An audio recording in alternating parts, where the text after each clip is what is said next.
Well, first of all, good morning, everybody, and welcome to day 2 of our, our 71st annual conference. Really excited to be welcoming everybody. I see some friends here. I see a lot of people here. This is exciting. This is our, as those of you that were here yesterday know, it's our first time doing this digitally. So we're pretty excited that we can at least come back and have our gathering, even if we can't be in person. We just think that this is incredibly valuable to have everyone here together. I'd like to welcome you from the beautiful Eastern Sierra of California. I wish I could turn my screen around and show you the gorgeous day we're having out here in Eastern California, and the beautiful mountains covered in snow. And it just is such a good reminder of why we all do what we do, why we all work in the outdoors, why we're so passionate about recreation, and why we gather once a year to hear perspectives and how to do all of our jobs better in serving the public and making sure that recreation is something that brings value and memories and traditions alive for people and their families, and making public lands the centerpiece of family and personal recreation. So before we get going here, I just would like to say welcome to people that are attending the first ever NFRA conference, even if it is online. So if throughout the day, if you'd like to just note in the chat that this is your first time attending the conference, we'd love to know that. I think we just always welcome people to our our NFRA fold. I think we have a lot of value added information that we offer at these conferences. And I think our perspectives and our interactions and relationships through the years have been incredible to promoting recreation services and public lands. So again, if you're here for the first time digitally, we'd just like you to maybe put in the chat box that you're joining us for the first time ever, because that's pretty exciting to us. I'm just going to be introducing everybody as we go, but just as an overview, I'm pretty excited about today. One of the highlights, or probably the highlight of our NFRA conference every year, is the fact that we get to honor an exemplary employee of the Forest Service, or the BLM. And it's really hard to choose, I'll tell you. We work with some incredible people all across the United States, and it's really difficult to select just one a year. But I'll tell you, once that's done, we celebrate it, we're excited about it, and we can't wait to bring you that today. So I feel pretty fortunate to be the sort of MC today, because that is one of the highlights of our day, is that little awards presentation and the chance to just all come together and recognize, boy, this is what it's all about for us. So I'm excited to do that. So first up, just a quick overview. We had a little bit of a schedule change. Hopefully everybody got the update, but we're going ahead. Our first up today will be Kevin Garden. He's our Washington, D.C. representative for permittees and a number of other recreation initiatives. And he's going to be covering some really important things that are happening with regards to permittees and our recreation service partners and businesses. As well, today we're going to have a vendor presentation. We have a number of vendor members in NFRA, and usually we get the chance to come together and see products and services, and we have a lot of breakout sessions where we get to interact with our vendors. And not getting to do that this year, we wanted to make sure that at least a few of our vendors had the opportunity to just share a little bit about their company. So we'll be doing that a little bit later. Then we'll have a break, and then we'll go to our Ranger of the Year presentation. So I'm really excited about that, because I've got some fun pictures to show you. And then we'll also, after that, we'll go to our update from the Washington, D.C. office. We'll have some really special information from our recreation service, recreation special uses team back in Washington, D.C. So I think that's pretty much all I had to say. I might be a little bit early, but I told Marilee I couldn't talk for 10 minutes. So I'm going to go ahead and hopefully we've got everybody on, but I'm going to go ahead and introduce our first session speaker. We're going to hear first from Kevin. Kevin Garden, as I mentioned, is our Washington, D.C. representative. He's also the managing director of the Garden Law Firm. We've had a long relationship with Kevin, and we're really proud that he's here with us today. His offices are located in Alexandria, Virginia. So thanks for being with us in the afternoon, Kevin. Kevin's been working with Forest Service permittees for over 30 years in various capacities, but really addressing this issue of permits that all of us have to operate. So we feel he's an expert on this. He has a background in government contracts law, environmental law, and administrative procedure, which brings together a number of the key facets that are so important for Forest Service permittees and our activities. Kevin represents clients nationwide in proceedings before the Forest Service, including appeals and decision-making concerning permits. In addition to his work with the Forest Service, Kevin is the counsel to the National Forest Recreation Association, that's us. He's also counsel to the Backcountry Horsemen of America, which is a vibrant growing group all across the United States. He's also the counsel to the National Forest Homeowners Association, the National Park Hospitality Association, somewhat of our counterpart with the national parks. And he's actively involved in the cause of ensuring access for all user groups in national forests. Kevin received his JD from the American University in 1989, where he was a member of the Law Review, and his BA from the University of Notre Dame in 1986. So I know that's a pretty strong presence in your life, isn't it, Kevin? So anyway, welcoming Kevin here today. Thank you for speaking to us, and you're up. And you need to unmute. The word of the century. There you go. I thought I was all ready and I missed the basic one. So thanks very much, Jennifer. I definitely appreciate that. Good afternoon or good morning, everyone, depending on where you are. Jennifer, I think I can say that here in the East Coast, at least in the DC area, we also have a beautiful sky today. It's kind of pleasant. It's not a foreboding of spring, but I can guarantee you, as while we might have an Eastern Sierra sky, we definitely don't have the Eastern Sierra scenery. So I definitely miss that, having been out in your part of the country. So as Jennifer mentioned, I am the NFRA DC representative, and on the side, I'm a private attorney located in the Washington, DC area. I work with and advise federal concessionaires, both in the Forest Service as well as the National Park Service and the BLM for about 30 years now. I just want to note that's 8 years less than Steve Williams. Wait, can you speak up? Can you speak up a little? Sure. Is louder than that? Is that good? Better. Okay. And as always, I appreciate very much being able to speak to NFRA's members at these annual conferences about the various issues that come up related to your operations. And I very much appreciate and absolutely love being part of a group of people who, as Jennifer mentioned, are just you're so committed to helping the public truly enjoy the outdoors and do so in a responsible way that also preserves the resource that we all enjoy so much.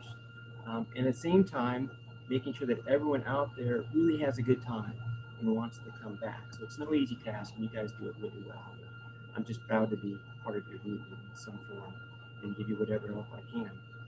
And I guess in the spirit of searching for silver linings in what's going on right now, and perhaps just to keep our sanity, I have to say, being here on the East Coast this year, it's kind of nice to talk to you this time around without jet lag. But as I think Warren mentioned before, it really is, it's a bummer. It's very disappointing not to be there in person, because I think, as we've all discovered as members of NFRA, when we all get together, it's very helpful to have those chats, those moments you can grab someone, whether it be at breakfast or the cocktail hour or dinner or between break, between sessions, and just talk to them about what's going on, what happened this year, the things they learned, things that went well, didn't go well, experience they've had, because you all are basically operating in silos. And you're out there in remote areas almost by definition. So you have a hard time, unlike a lot of people in other industries, knowing what's going on with other folks.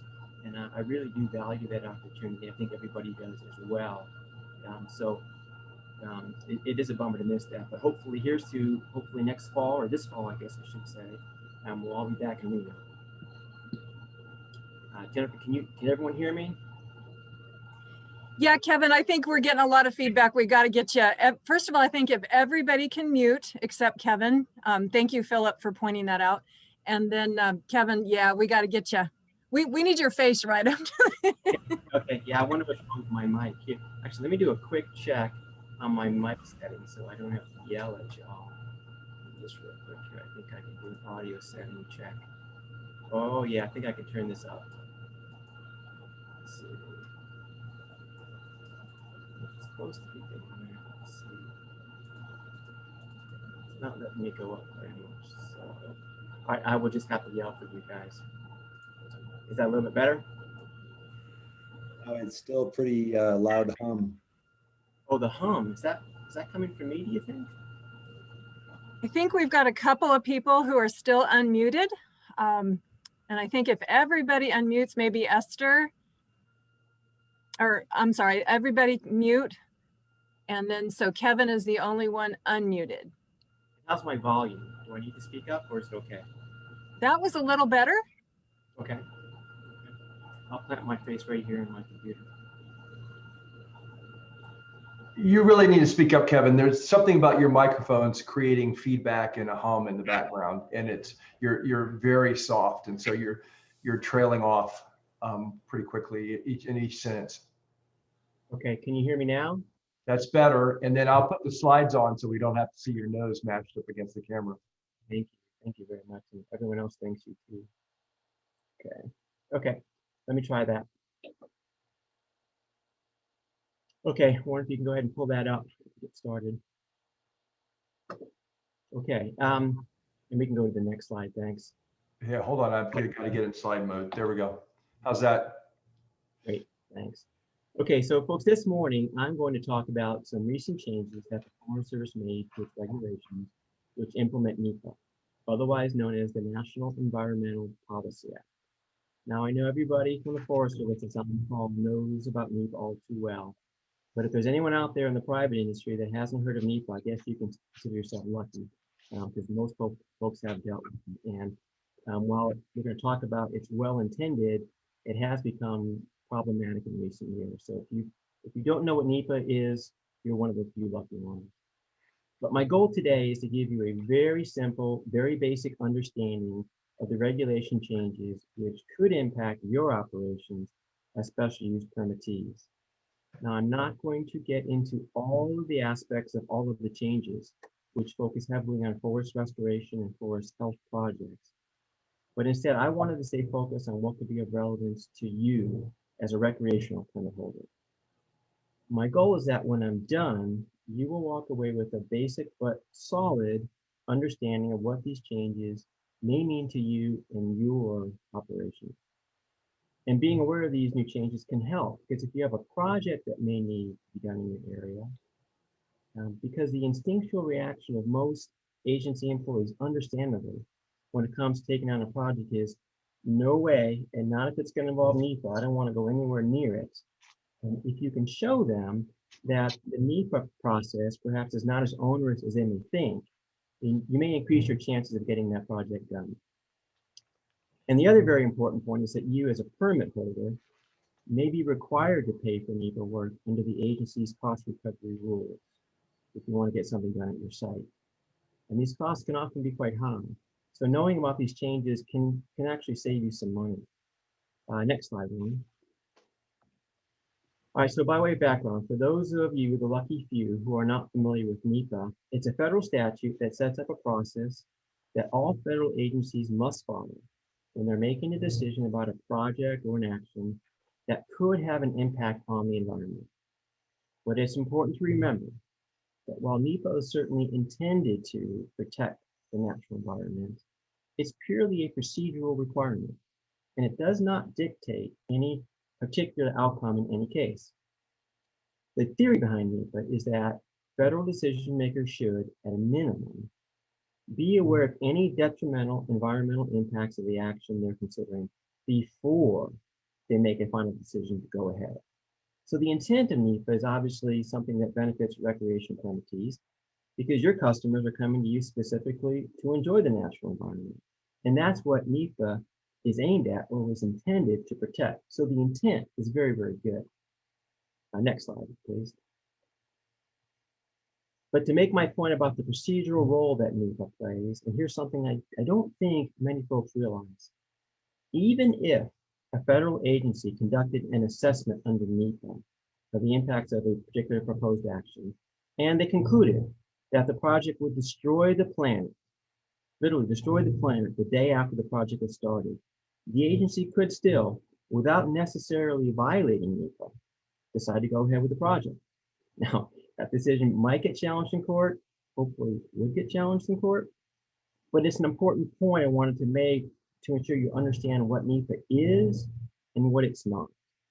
So in very basic terms, NEPA's goal is to require federal agencies to at least consider, but not necessarily act on, the significant environmental impacts of their actions before they commit to those actions.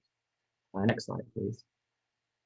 So while well-intentioned and very important, over the years, NEPA has clearly become problematic. Why? Because the amount of environmental analyses required by NEPA has become unnecessarily extensive and expensive. Next slide, please. And a lot of that's due to court decisions over the years, which have imposed very stringent requirements on the agencies to be very, very thorough in their analysis. Some people have said, way too thorough, getting into minutiae that would never possibly affect a decision-maker who's trying to make a decision. And the Forest Service, like pretty much all federal agencies, is very adverse to any risk of being sued in court. And for good reason when it comes particularly to NEPA processes. So as a result, over the years, the agency has adopted the approach that it basically needs to look at just about every possible impact. If for no other reason, than to avoid being sued in court. And as a result, the Forest Service devotes considerable financial and personnel resources to NEPA analyses and documentation. Next slide, please. To this point, for example, each year the agency completes on average about 2,000 NEPA reviews, which consists of over 1,500 categorical exclusion determinations, 266 environmental assessments, and 39 environmental impact statements, the big ones. And that takes a whole lot of time and a whole lot of money. And compounding the problem is that the Forest Service is running short on money it can use for NEPA. And the wildfire problem, which is increasing every year, is making things even worse every year. More and more of the agency's resources are being spent to provide for wildfire suppression, resulting in obviously fewer resources available for management activities like NEPA reviews. Next slide, please, Juan. So in 1995, the Wildland Fire Management Funding made up 16% of the Forest Service's annual spending. And in 2018, it had grown to 57%. This was along with the shift in funding related to wildfires, there's also been a corresponding shift in staffing from non-fire to fire programs, with a 39% reduction in all non-fire personnel since 1995. Less money, less people equals a big problem. So what's the agency doing about this? Well, one of the things they're doing is they're trying to reduce any unnecessary time and money they have put into NEPA reviews. But to do this, they have to change the regulations that implement NEPA. And they still have to make sure they're meeting NEPA's requirements and fully honoring the agency's environmental stewardship responsibilities, which benefit all recreational special use permit holders. Next slide, please, Juan. So as part of that effort, in June of 2019, the Forest Service issued some proposed changes to the regulations that implement NEPA. These are agency-specific regulations, and they asked for public comments, and it got them. In response, the agency received over 100,000 comments from the public, one of which actually was NFRA's comment. However, only about 6,000 of those comments were unique individual comments. The remainder were basically form letters prepared by advocacy groups that people had simply printed out, signed, and sent in. The agency basically treats those as one comment. After the agency reviewed all of these comments and then issued the final regulations, it was clear from what they prepared as a result, at least from my perspective, that they certainly had taken these comments seriously. Next slide, one, please. So they then issued the final regulations just this past fall in November of 2020, 18 months after having issued the proposed regulations, which isn't too bad with regard to these kinds of regs. And the final regulations notably went into immediate effect. So they are actually in effect as we talk now. Next slide, please. And yes, not surprisingly, some groups have already filed a lawsuit challenging parts of that final regulation, and that lawsuit is still pending. But the lawsuit primarily focuses on the changes that impact timber harvesting. So while the outcome of that case could result in the final regulations being changed, even so, most of the new regulations of interest to recreational permit holders, I don't think will likely be affected. Notably, in the final rule that was put out, the agency actually dropped many of the proposed revisions that were in the proposed rule.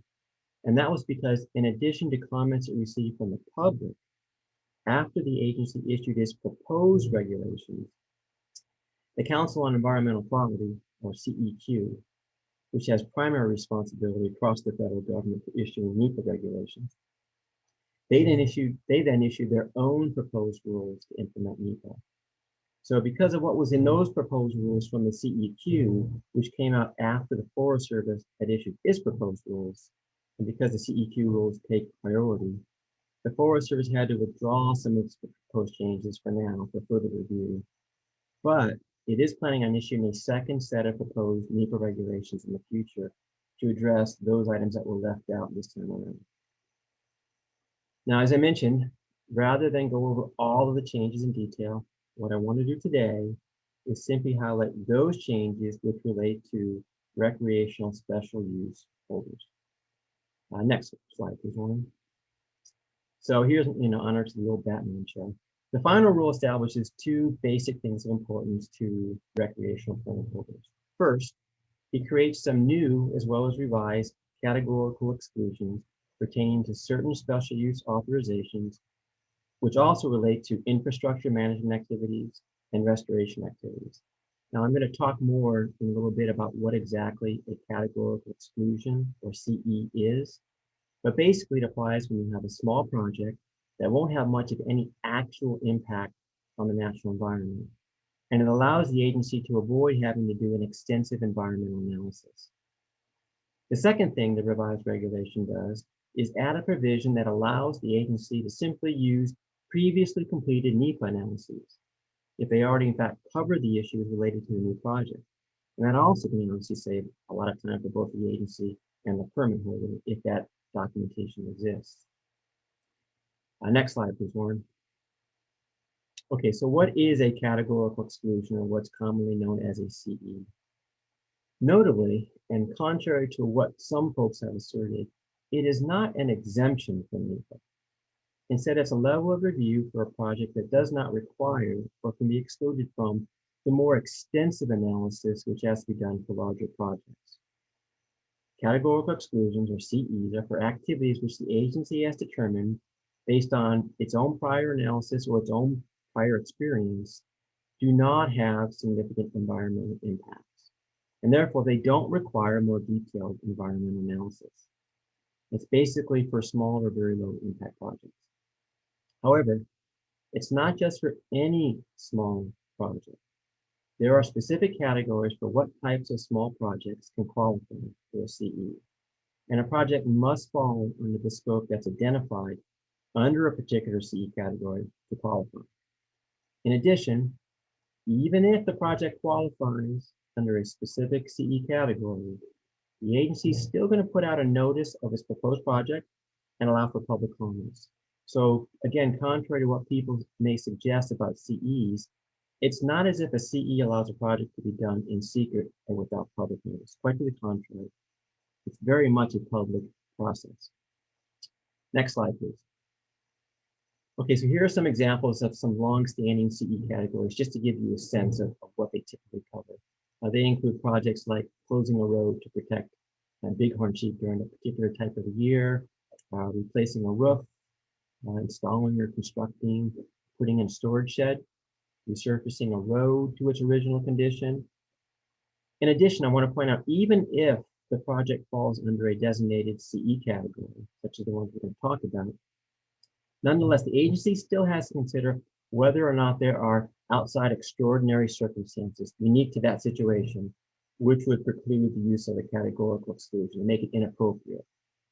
If the action does not fit within a category, or if extraordinary circumstances exist, in that case, the agency must go ahead and prepare either an environmental assessment, it's called an EA, or an environmental impact statement for more significant projects. Next slide, please, Warren.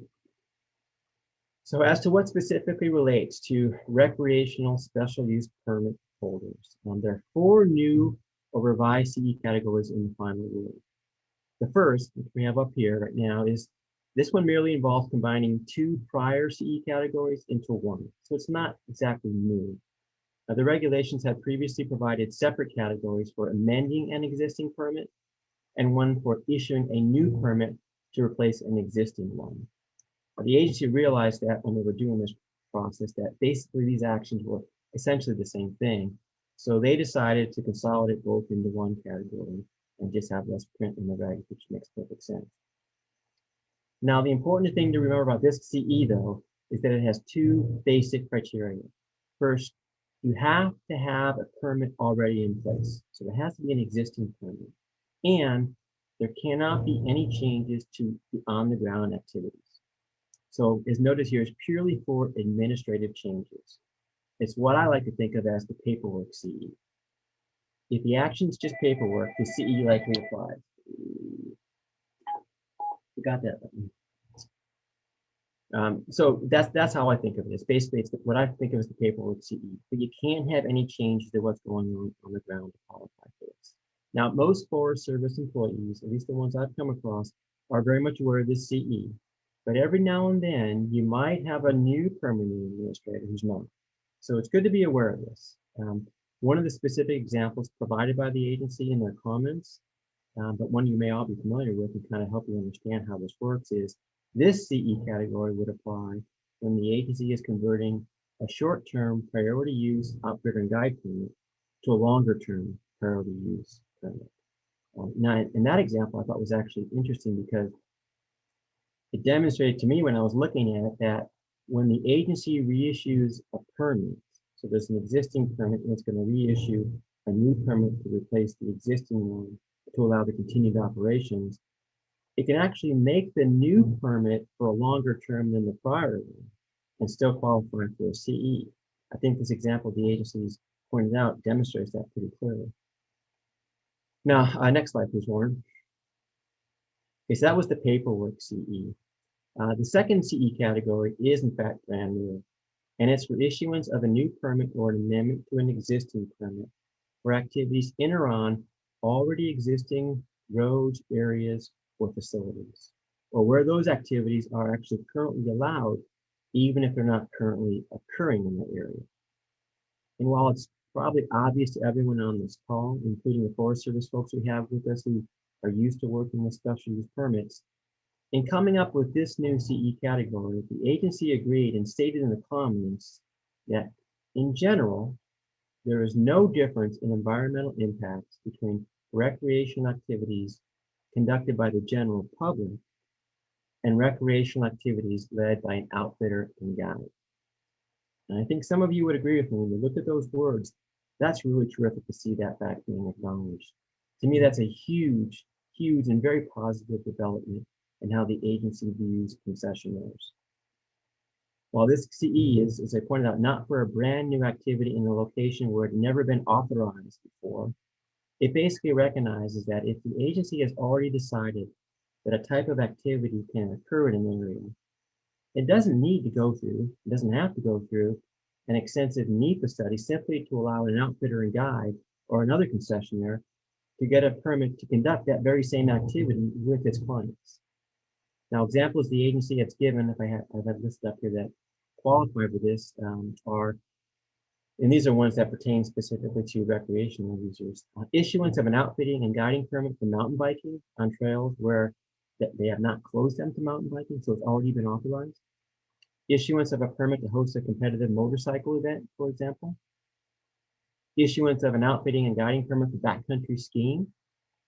Issuance of a permit for a one-time use of existing facilities for other recreational events. So if you've got a structure out there and you want to use it for something different than you have before, but it's still the kind of activity that falls within the scope of the impact report, it qualifies for a CE. And notably, this last one, for some of NFRA's members, it specifically notes that this CE would apply to issuance of a campground concession permit for an existing campground that's previously been operated by the Forest Service.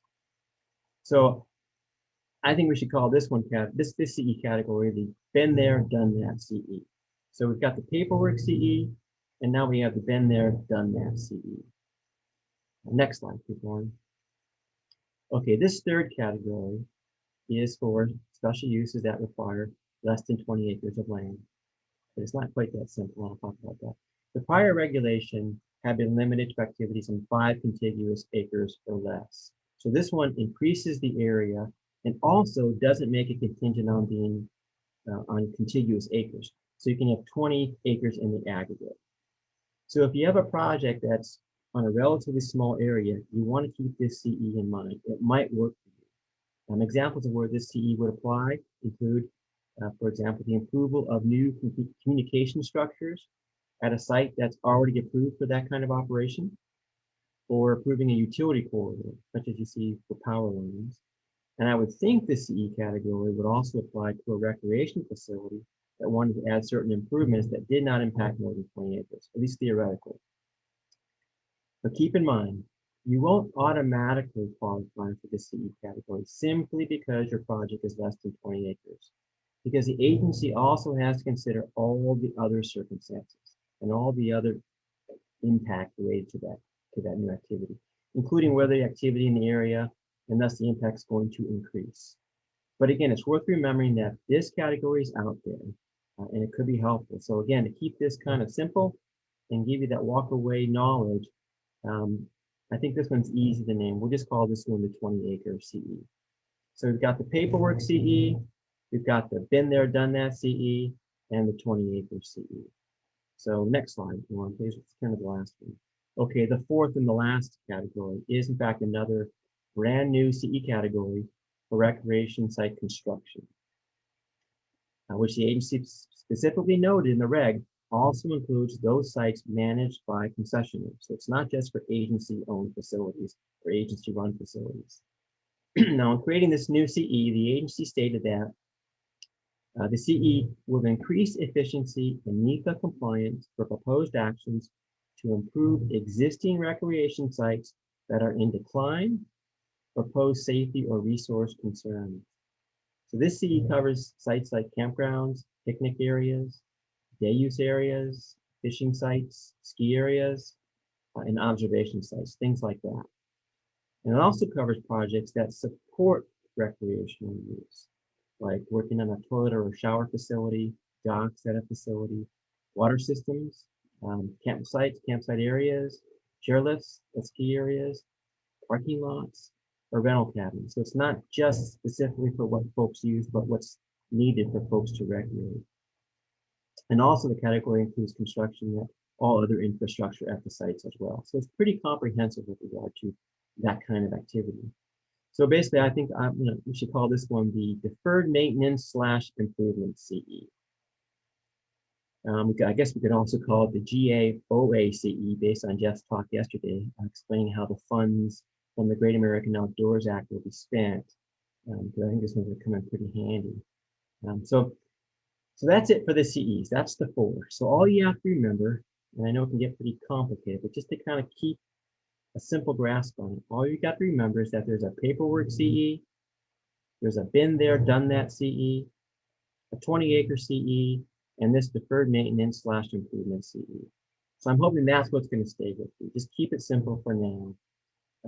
I think actually Marilee might have mentioned something about giving you all a pop quiz about this later with prizes. So, we'll see if that happens, but I'm sure Marilee's comment will show up in the chat session momentarily. So that's it for the CE. So next slide, please, Warren.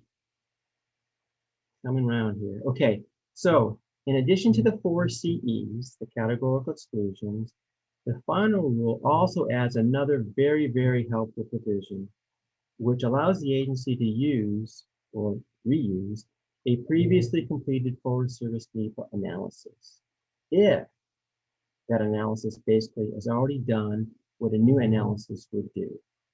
So I like to think of this, and you can think of it as a NEPA recycling provision. And as an example of how it could be used, the Forest Service in the final regs noted that, for example, if it had previously conducted a NEPA analysis to approve, for example, a commercial fishing derby at a lake, a one-time derby, it could in fact rely upon that same NEPA documentation to approve the derby in following years, provided no new situation and no new circumstances have come up. There's no new incidents, no new threatened or endangered species. If everything was basically the same, they can go ahead and just simply reuse that prior NEPA analysis and not have to get into anything new. So as a permittee, even if you're not aware that if you're proposing a project and you've been told, well, we need to look at this to see if, what level of NEPA review we need to do, even if you're not aware of any prior NEPA work that might have been done that could be helpful, I would recommend that you go ahead and talk to your permanent administrator and have them just look around, because there might be something in their files that's covered the activity that you're talking about, and it could be applicable. If it is, it could certainly save you a lot of time and money, particularly if the cost recovery provisions are applying to you. Okay, now, Warren, next slide, please. I want to point out that in NFRA's comments, the agency's proposed rule that I mentioned back in 2019, NFRA had very much supported this particular provision, and it ended up being one of those that made it into the final rule. So we're definitely glad to see that.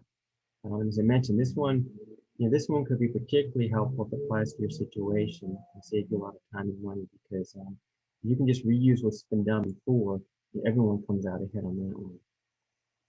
And so that's my effort to give you a basic walk away, make it as simple as you can possibly make NEPA simple understanding of CEs. As those of you that have been involved in this might know, obviously CEs over the years have been extremely controversial, but I think that typically has been when they've been used for larger scale projects that involve timber harvesting, whether it be stewardship contract or timber harvesting. I don't think that when CEs have been used with regard to special use permit holders, they've been quite as problematic. And I think these changes make that even more likely. So I would encourage you as permittees not necessarily to be intimidated by a project that might require NEPA. At the same time, I would encourage the Forest Service folks on the call that just because someone's proposing a new project, if you think it's going to be good for the public and if you think it's going to improve the visitor experience, there's no need to automatically, pull away, as I understand you might want to do when you think that maybe this is going to require NEPA. But take a look at these CEs. There's one that very well might apply to you. And as I mentioned, I don't think you're going to get that kind of intense scrutiny that the other larger scale projects get, where folks basically don't like, I'm just in my personal view, there are a lot of folks that basically don't like that larger project. So they go after your NEPA compliance simply to try to stop the project. But it's not that you actually didn't do NEPA right. They're looking for a way to stop it. My point being, I don't think you're going to have that kind of situation or reaction when it comes to NEPA work related to special use recreation permits. So, Warren's ahead of me. If anyone has any questions, I'm definitely happy to answer them. Kevin, we got one comment from Prescott National Forest. Julie Rose said, please note we cannot use the new CEs as they're in litigation, at least in Forest Service Region 3. Okay, thank you. I appreciate that. And that makes sense. I didn't see that order come up. That does make sense. My guess is what happened was that those litigants probably moved for a temporary restraining order or preliminary injunction. And the Forest Service thought, rather than fight that out, let's just go ahead and agree to not use these until this case is done. So that's fairly standard. So I apologize. I wasn't aware of that order coming out within the agency. So again, it's very common though that the agency does that. It makes perfect sense. Why litigate over that kind of procedural issue if you can just hold on for a little bit. The problem being, of course, though, we don't know when that case is going to end. NEPA litigation typically doesn't go that quickly. So I'll have to keep monitoring that and see when and if that order is lifted, which is kind of a shame.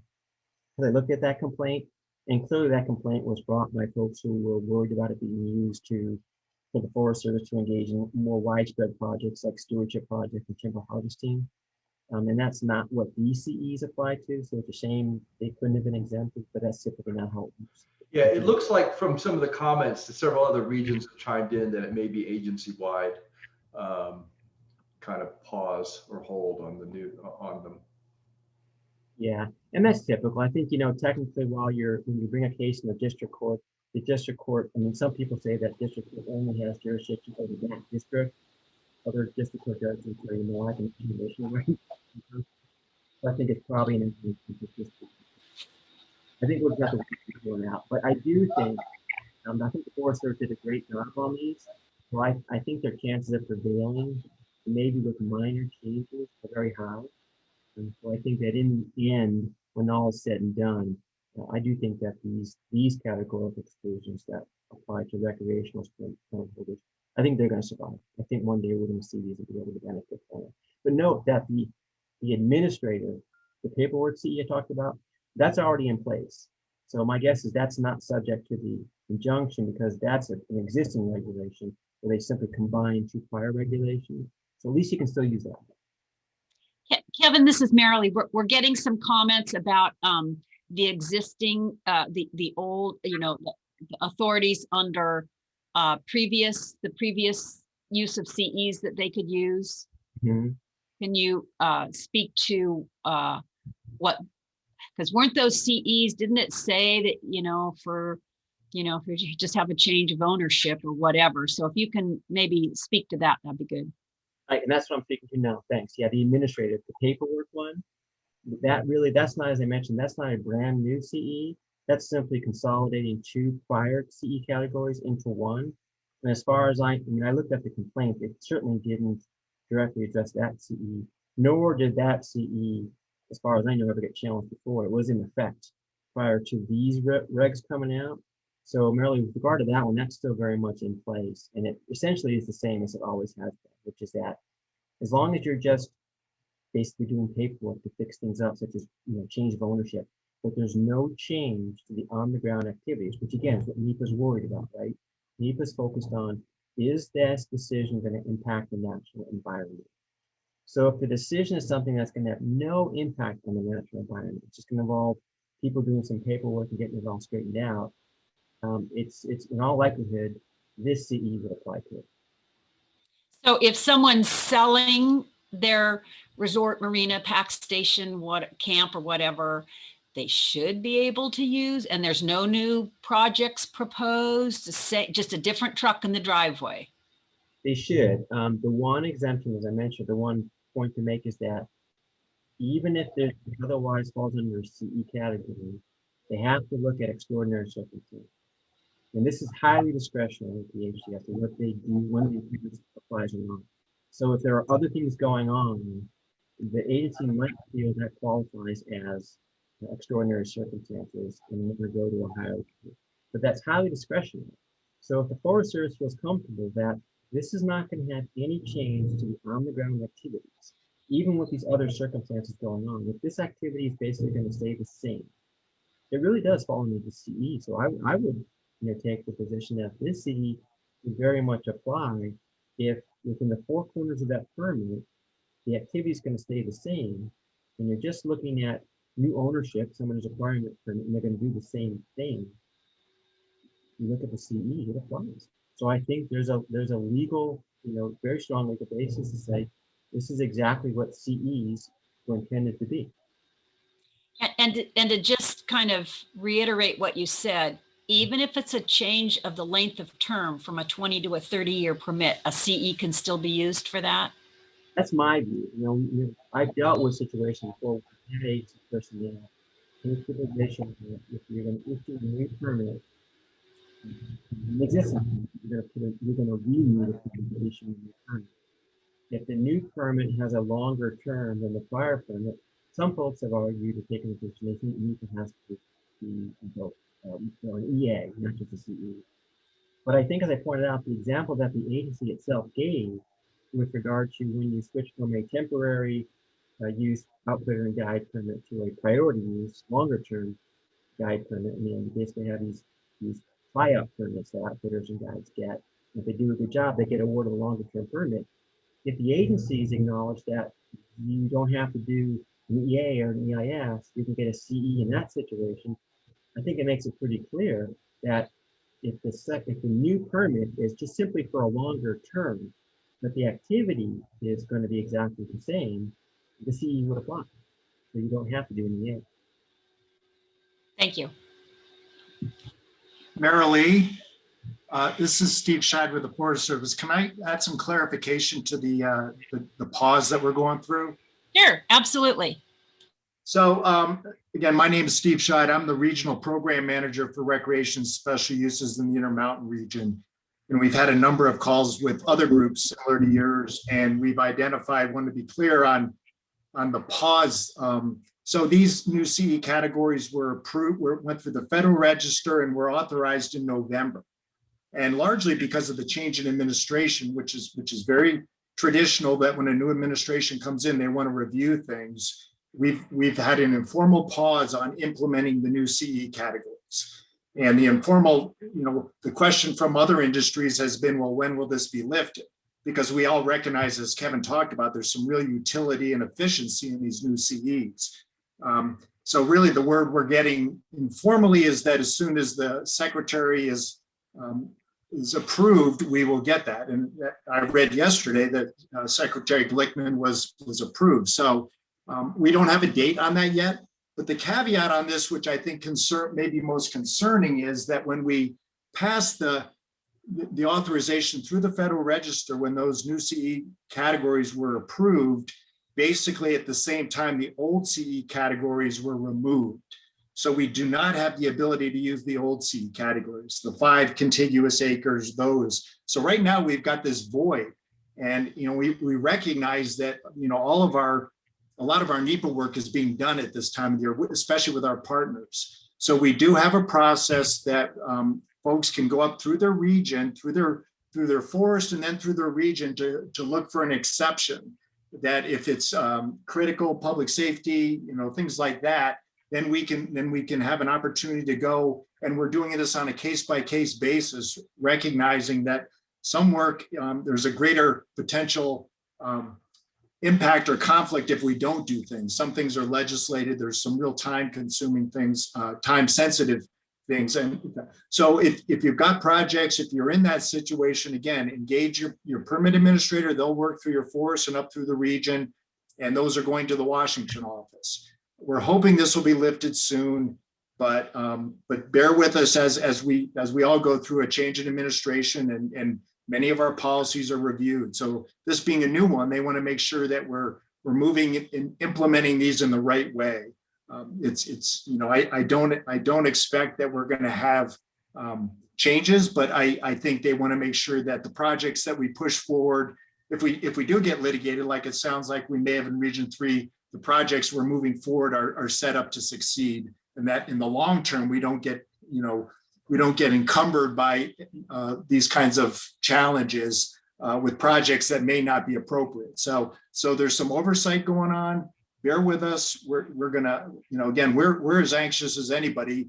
Within the agency, NEPA it's a necessary requirement, but it takes us away from other things as well. So the ability to use these new CEs, I think we welcome them, as does many of our partners, in being more efficient. So again, just if you have questions, I encourage you to engage your local permit administrator, have a discussion, and if you need clarification, work up through your regional contacts, and we have a process to push those forward if there's a need. So just so everybody's clear on that, we're trying to get that consistent word out.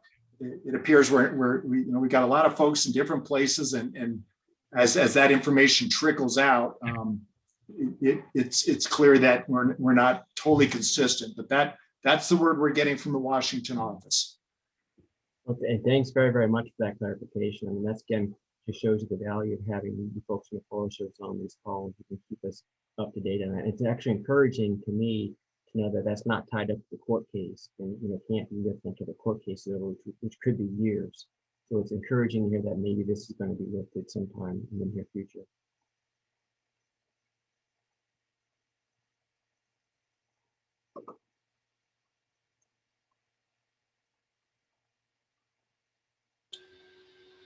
Okay, I'm not seeing any other questions on the chat, or haven't gotten anything through the NFRA email. No secret messages. No So pop those of you that, what's that, Kevin? Not gonna give a pop quiz and give out prizes.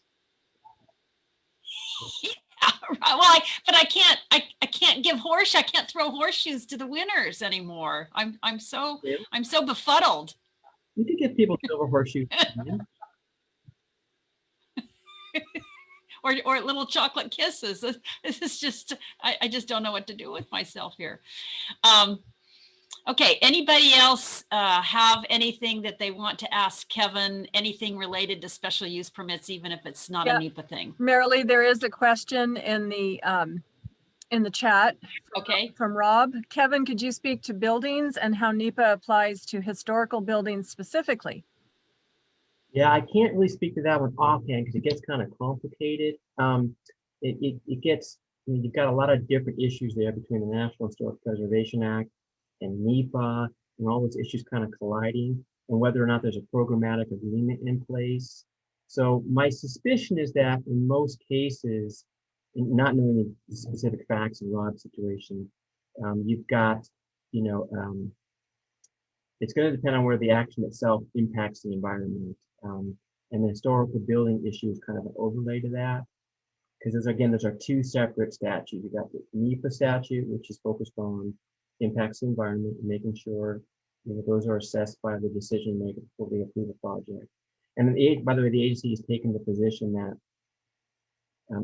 even though a structure might be privately owned, like with resorts that are privately owned, because the Forest Service has to approve changes to those, they have to go through the NHPA process, which can, hopefully sometimes can be pretty quick if it's a smaller change. And there are a lot of programmatic agreements out there, which are agreements that the agency has entered into with the local state historic preservation officer or SHPO. That can, if you qualify for that, they might expedite the process. But it's kind of hard to say. I have to say with the NHPA cases, it seems like each one I get involved in is unique. So it's kind of hard to opine in general on that. Kevin, another question. With 3 years left on our special use permit, can we ask for a new 30-year permit now, or do we have to wait until it is closer to the expiration date? Yeah, there's really nothing stopping you for asking for a new one there's absolutely there's no prohibition I'm aware of, Marilee. I don't think you are either. You can move early. So no, I don't think there's any need to wait.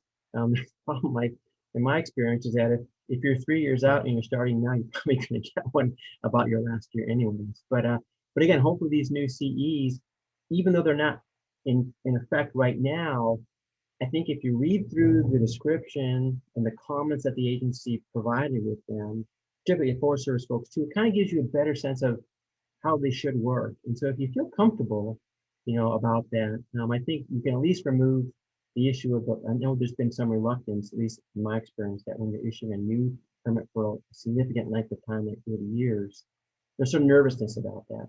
But I think these new regs, at least the commentary the agency provided about how they think about these regs and NEPA, which stands by itself, can give you more confidence that that's not really significant. It's not about the length of the term.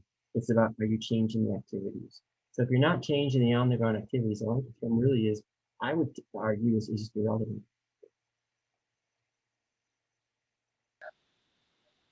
Also, just to let everyone know, these sessions are being recorded. And so once the whole conference is over, we'll figure out a way to get everything out to you. So the question about Kevin's presentation, yes, it will be available. And I've got the one from yesterday. I had to do some editing on it to get out the middle stuff. It's loading onto YouTube now before we're done for the day. If I can get out of doing slides for somebody, I will go into YouTube and I'll put the link up in the chat, and then we'll also email it around. Well, before we go, I just want to try one more thing because I saw this on, I want to see if this works. Oh, it does. Look at that. Okay, there you go. I got to make sure I turn that off before I have a cord in.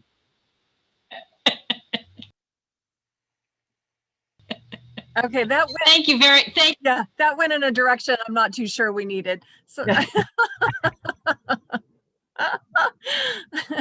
go ahead, Marilee.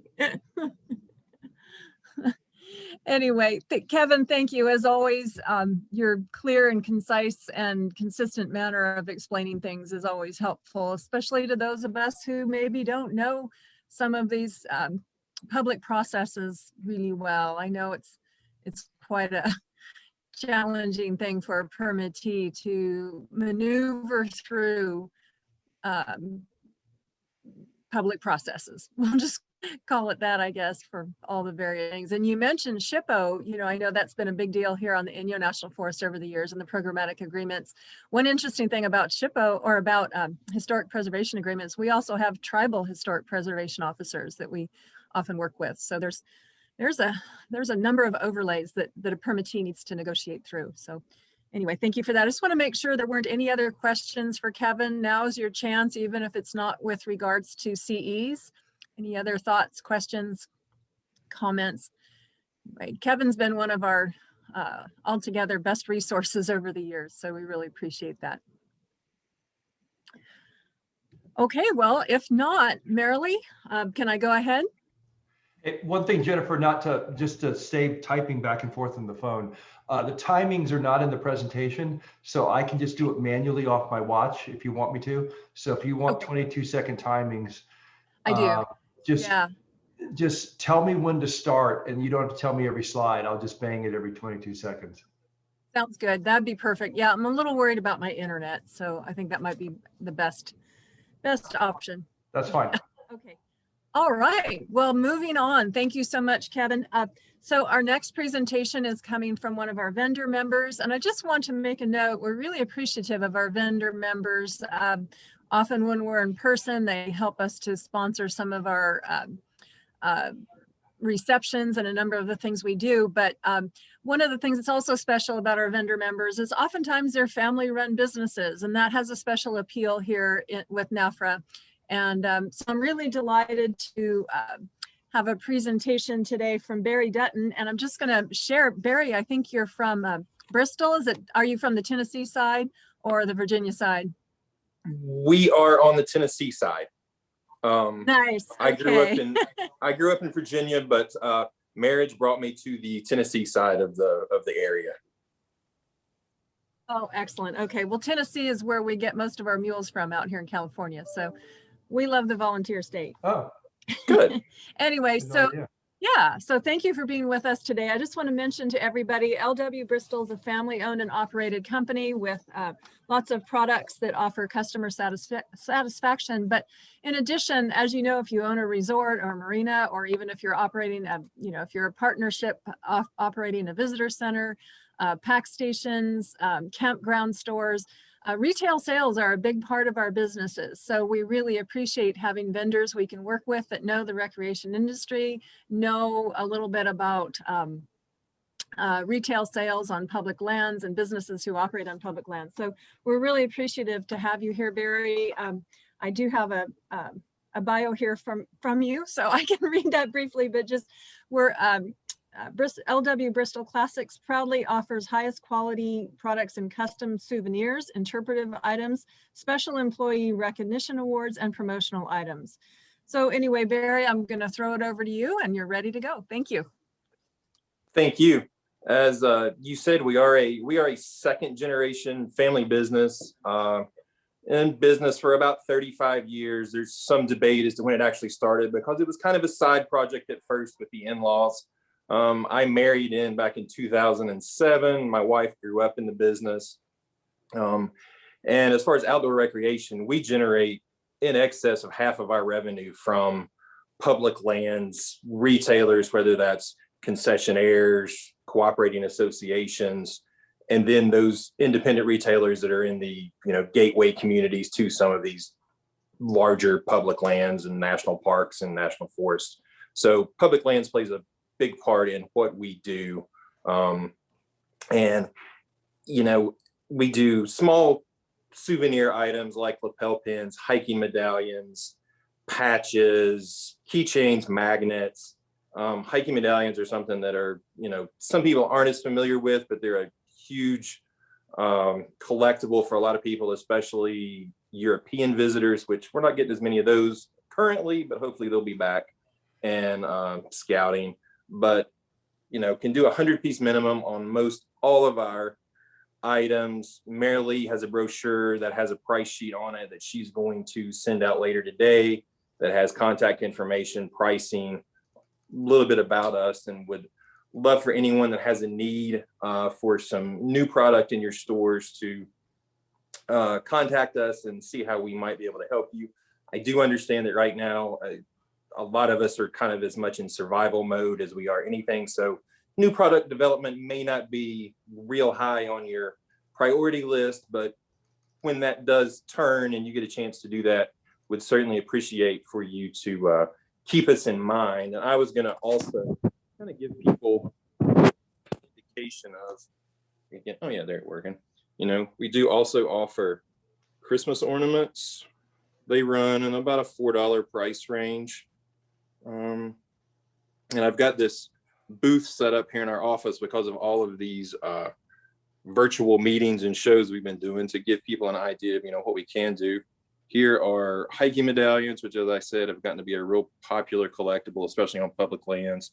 And you can see, you know, there's a stick with an example of some of those. Don't think that I've necessarily hiked in all of those places, but probably a few. And we can also do custom packaging for a lot of our items and include, you know, I don't know that interpretive text is as big a thing in this market, but barcodes, you know, anything you want to include, logos, images. Some more examples of these are actually lapel pins, which is, they're small, they're highly profitable, and people still want to collect them all the time. Another example of how we can, you know, create a whole program for you as far as your souvenirs go. Keychains, ornaments, patches, lapel pins, hiking medallions. We do offer some larger sets if you have multiple sites or multiple, you know, images you want to use on artwork. Embroidered patches obviously continue to be a very popular product. Stickers. And one great thing about, you know, what we do is once we get the artwork, you know, we can use that on multiple different items as well. As you can see here for the Grand Teton, we've used that on a hiking medallion, a lapel pin, and also a Christmas ornament. Some examples of our keychains, and those can be done either one-sided, or we can include, you know, both sides with the artwork. Magnets, more stickers. And I don't know, I'm kind of treating this almost like, you know, I would be working at a trade show and you all were coming in to visit and see what's there. So you know, I'd love questions from the audience, whether you want to unmute, or I can probably catch them in the chat. I think that's going to pop up for me.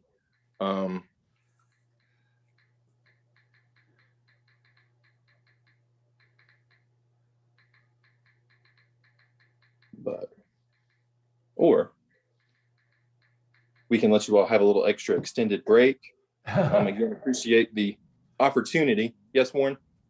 Oh, no, I'm just saying, is there a way, can you tell us how to contact you again? Because I'd love to send it. I have stores all over Tennessee, and I'm not sure, we might as well buy local. We'd love to. Oh, hey, that'd be great. Business. Absolutely. We're actually pretty close, at least one of them pretty close to you up there. Okay, what site is that? It's Loyston Point on Norris Reservoir up there. Okay, yeah, so more in the Knoxville area, but yeah, that's pretty close. Email address is Barry, B-A-R-R-Y, at LW Bristol, BRISTOL.com. I can also send it to chat to everybody. So Barry at, that's perfect. LWBIR, and that'll be in, this will be LWBristol.com. Right. Okay. And Warren, I'll also let you know, as I said, Mary Lee has a brochure and price sheet that she's going to distribute that has contact information on it as well. Another member of our sales staff is Craig Seaver. He spent 35 years with Virginia State Parks, so has, and including the last 5 years as director of Virginia State Parks, so has a lot of that outdoor recreation experience, and you know, has seen a lot of the same things that I'm sure your folks see, you know, in the campgrounds and, you know, different things that you all experience and have to deal with. So he's happy to help and explore things too. Great, thank you. Yes, support Go your ahead. Go ahead. your NFRA vendor members for sure. I know our company tries to. Great. Yeah, I'm your annual conference and trade show is something that's been on our radar to do for a long time. And I think my father-in-law did it several years ago, but it always seems like there's a scheduling conflict or something else has come up. But definitely want to try to be a part of that more as we go forward. One thing I did forget to mention that we do also are collector coins, which continue to be popular. And, and not just for retail, but, if you have, want to recognize employees for work they're doing, at the sites or things like that. Sometimes some of these little mementos can be a great way to do that. Thank you, Barry. Barry, this is Marilee. When I was looking at your website, I saw where you also do horse show ribbons. We do. Is that true? That we do. We don't do so much ribbons as we do what's called stall plaques that are 5-6 inches in diameter or size. They're metal, and you can put them on, barn wall or what have you. My wife grew up riding hunter jumpers English, so that's kind of been more of her department, and I've let her run with that. So she's got a little more insight into that. But yeah, certainly we do some zipper pulls and things, can also be used as bridle tags. So there's definitely a market for some of that stuff too. Don't have any of those stall plaques in here because it's not really that retail item that you think about, but yeah, definitely. Any horse thing is always good to show, Barry. Well, that's true. And since I married into the horse thing, granted, I worked for her veterinarian for about 5.5 years before I got into this business, before we got married. So I knew what I was getting into on some level, but that still continues to be her forte, the horse thing is. I just have to say, Barry, yeah, it figures that's where both mine and Marilee's mind went to, was the equine awards. That's great. If you have a need, we would be more than happy to help you fill that need that you have. Yeah, well, I see a few other people on the program today that might be interested as well. I see some horse people out there. So big equine events around here, and we're always looking for awards. So anyway, thank you for that. So I'll just note to everybody, Barry's email is in the chat. And thank you. Trisha has said, great, we support our NFRA vendors. Rob, thank you, Rob. Yeah, he mentions that if you're not at the Denver Gift Show, that's always a good place. I know for their resorts up there in the North Country, they often go to that Denver Gift Show. But anyway, thank you. You're very welcome. Any the other questions? Gift and souvenir show that's out there is the Las Vegas Souvenir and Gift Show, is the one that we typically go west for. So that's one place you can find us too. Great. Okay, so we'll have your brochure, or Marilee will have your brochure. And I just mentioned that it's real easy to find the website. Just type in LW Bristol's and it's LW Bristol, and it's right there on the web. I found it. So anyway, thank you for that. Thank you. We really appreciate you being with us. So anyway, we're a bit early. So I think what I'll do, this is a first for us. We're usually behind.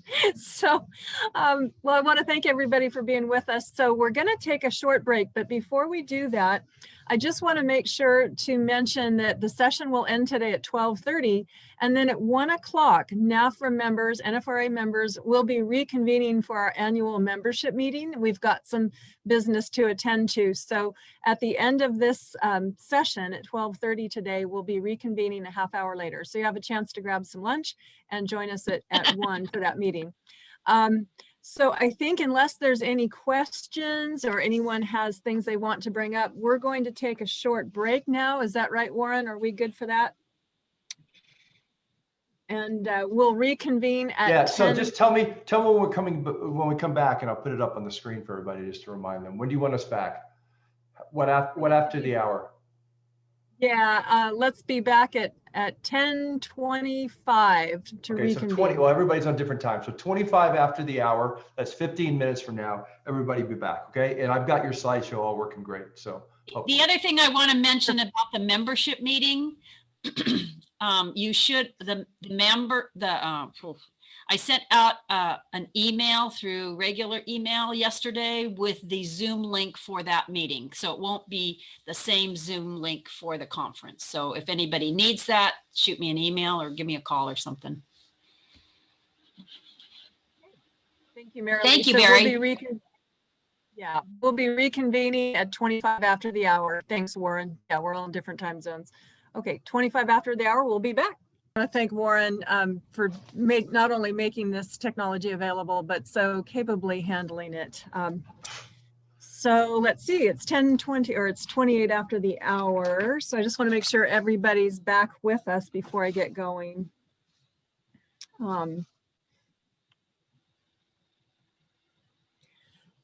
So I guess to get started, I want to just actually welcome everybody here. As I said earlier, we are immensely excited about our Ranger of the Year program, but I in particular am, I don't know, I'm just going to ask y'all's forgiveness right now in case I get emotional. We're just really particularly excited about this award that we're giving today, because I think as all of our Ranger of the Year award winners are very deserving, dedicated employees. And it's just always such an honor to call out one. And while there are always so many wonderful people that we work with, to call out one is a special honor, but in this case, I'm just touched and privileged. So before we get going, I've put up a picture of the award because usually a big deal is being able to stand together and share this moment. But I want to pitch this to Marilee. Marilee, as you all should know, is the executive director of our organization. We're very pleased and honored that she represents all of us so capably, but I think you all should know she would not let me say this, but she was actually a Ranger of the Year award winner back in the day. She would not let me say that. She wouldn't let me say when she won the award. So Marilee's it's good you didn't say it. What? So it's good you didn't say it. It's good we didn't say it because we want to keep our executive director happy, but Marilee was a dedicated Forest Service employee. So I think sometimes she understands this award as well as any of us. While we get excited and enthusiastic and honored to award it, I think Marilee probably has the heart for the award as much as anybody. So I'd like to ask Marilee just to take a few moments as we get going here and give us an overview of the purpose and meaning of this award, why it's special, and why we do it. And you only get 5 minutes, sorry. Okay, you better put me on a timer, Jennifer. I am. And thank you for that introduction. It is the best day of the year. And I know I told Jennifer, I said, I'm probably going to cry because I do every year, but it is the best day of the year. It's the best day of my job, everything I do all year long, to be able to talk to the winner of the Ranger of the Year, because having worked for the Forest Service, I know what it's like to work so hard and to care so much about your job and so much about your permittees. And, you know, there's never enough funding. There's work for a lifetime, but, you know, that you can't get done in 40 hours a week. And so it's, you know, it's, if you work in recreation for more than 2 minutes, it's a job of passion and dedication and commitment. And the other thing I know that, you know, pats on the back are sort of few and far between. And so this is an opportunity. And as she mentioned, I was privileged to be a recipient of the Ranger of the Year award back in the day when I was still a Forest Service employee. And it just meant so much to me to be recognized by the partners that I was working with, because, and I can say this because I work with all of them now, you know, sometimes permittees can be kind of crabby and cranky and whatnot, but to be honored by the permittees was really probably one of the highlights of my career, and had a great career, and it just meant so much to me. And so to be able to recognize people that have gone, what we say, above and beyond just, you know, what they have to do, and to help bust through bureaucratic gridlock and bust through NEPA and just do whatever they have to do to get the job done.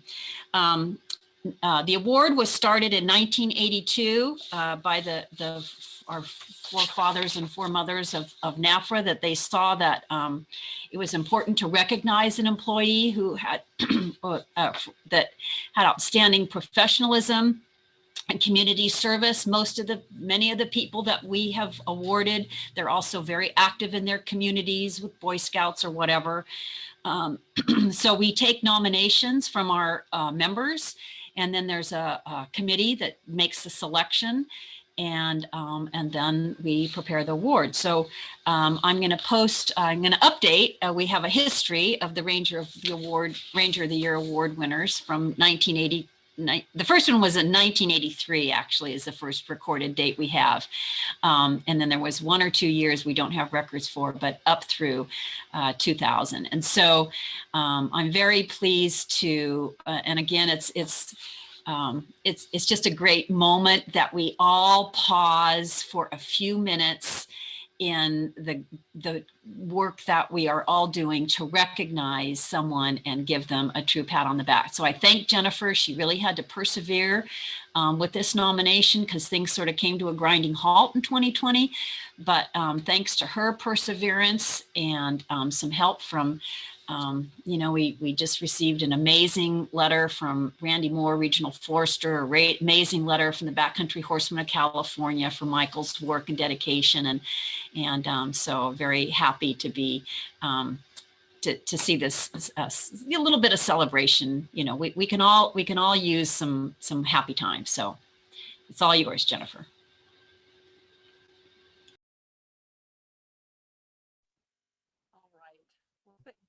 Thank you, Marilee. Nobody says it better than you do, in my opinion. So thank you for that.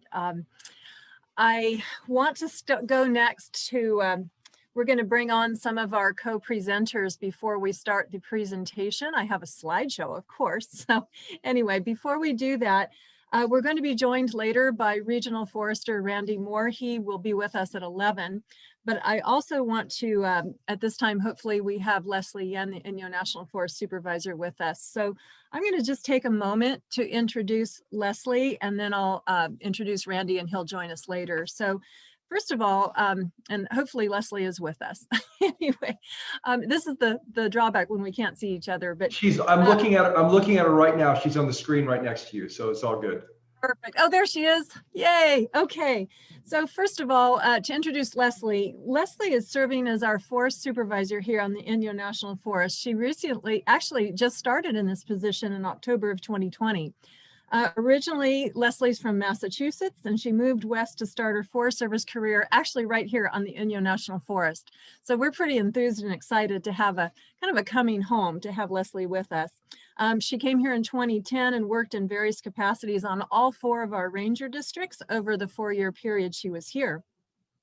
She's actually come back to us from working on the Coconino National Forest in northern Arizona as a deputy forest supervisor. Prior to that, she served as the district ranger on the Shasta Lake Ranger District and the National Recreation Area, and on the Shasta Trinity National Forest in Northern California. Before coming to work for the Forest Service, this is pretty cool, Leslie. She served in the Peace Corps as a volunteer in Dominica, which is a tiny Caribbean island that's about the 10th of the size of the Inyo. How about that, right? She holds a bachelor's degree from Wellesley College and a dual master's degree from Yale University in Environmental Management and International Relations.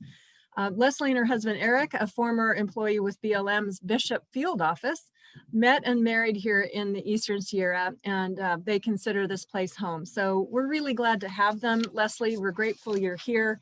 And we're just hoping Leslie stays with us for a really, really long time.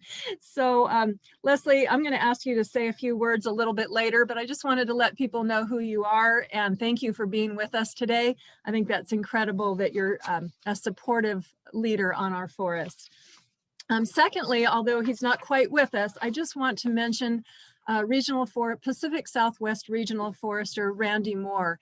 A lot of us have gotten to know Randy over the years, and we know that he's really involved in supporting his team, really involved in a number of the different permittee issues, and not just recreation permittees, but all kinds of permittees and activities on our region. Just a brief bio information of Randy for those that may not know him. He became our Pacific Southwest Regional Forester in October of 2007, giving him overall responsibility for 18 national forests in California, covering 1/5 of the state, or 20 million acres of land, as well as responsibility for state and private forestry programs in Hawaii and the affiliated Pacific Islands. He was previously the regional forester for the Eastern region, headquartered in Milwaukee, Wisconsin. And that was a position he took in 2002. I think we need to get Randy out of Milwaukee and Vallejo. He needs to come over to some of our forests. Anyway, Randy has held positions at all levels of the Forest Service organization. And prior to that, he served as a legislative fellow working with former US Senator Johnson out of Louisiana. So Randy is someone many of us have gotten to know over the years, and we're just really appreciative of his support and involvement as we've gone along. So I think just introducing those guys was important to get us started. I'd like to hear from them both a little bit later, but right now I'm going to ask Warren to share a little presentation we put together, and we'll get going on this presentation and ceremony. So thank you everybody for joining us. As Marilee said, this is the best part of our conference. So to get going, I'd like to share a bit of our award winner's story. Just sharing a bit of Michael's story in words and pictures. So from the age of 6, Michael's dad brought him camping in the Eastern Sierra with his 3 brothers, often near Dead Man Creek in the old Crestview Lodge. They would spend weeks at a time here, and those early experiences as a young boy shaped a lot of his love of the mountains. For the next several years, the family came to the High Sierra every summer. From the top of Tioga Pass to Hot Creek to Rock Creek, the boys fished, hiked, and enjoyed summer vacations in the mountains. At age 12, Michael's dad took the boys camping at Convict Lake Campground. That's something that can relate to all of us. It was the ideal place for a young boy to play and explore the mountains. Over the next 5 years, they moved from the campground to the cabins, enjoying all the amenities of a rustic resort. Sort of an ideal picture for a future permit administrator, don't you think?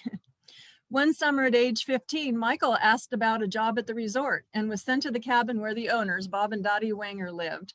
I remember the Wangers. Anyway, true to form for a seasonal resort business, he was told to send a letter in the spring and we'll get back to you.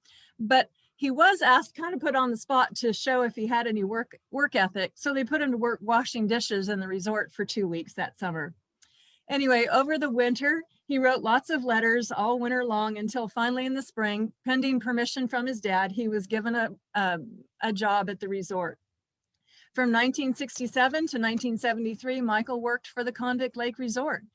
During his first summer, he was hanging around the old pack station, listening to the old packers telling stories, until he started pleading with them all to tell him about what they did. He was drawn in by this and still is to this day. During those days, the Forest Service would come to the resort to meet all of the employees, talk about the Forest Service and the role they played with the permittee. He soon learned that a good relationship with the Forest Service was good for business.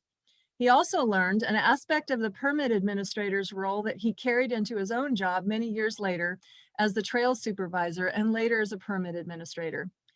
During his 7 years at the resort, he spent 6 of them working at the pack station. During trips up the canyon, he would meet Forest Service rangers, trail crews, and administrators. All seemed knowledgeable and helpful, something that stuck with him and would serve him well later in life. He realized how important those engaging and friendly interactions on the trail were to relationships. So I do have to add, and there'll be a picture a little later, it was while working at Convict that Michael met his future lovely wife, Cindy. And I found out the other day, they've been married for 46 years. In 1974, thanks to talking to those rangers, he left the resort to go work for the Forest Service by joining a trail crew. Actually, Michael says he went to make the big bucks working on the trail crew. They worked on the PCT that year, making $4 an hour. And he thought, boy, my Forest Service career is underway. He spent 8 years as a seasonal during the off-season, waiting for snow to melt or fall, as the case may be, repairing campgrounds, placing signs, building gates, cleaning restrooms, and any other work that needed to be done on recreation sites on the Mammoth Ranger District. I do have to interject here. Michael was awarded the Aldo Leopold Award several years ago. Just another significant detail of his career. So he worked trails during the summer, and like everyone else in Mammoth, Michael worked at Mammoth Mountain in the winter until he landed a full-time job with the Forest Service in 1982 as the forest packer. In 1984, he was upgraded to Wilderness and Trail Supervisor on the Mammoth Ranger District.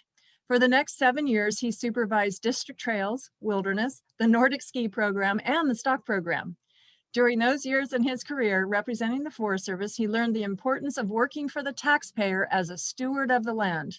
For the next several years, Michael and Cindy were involved in his community, coaching soccer teams, raising their daughter, and working in the backcountry.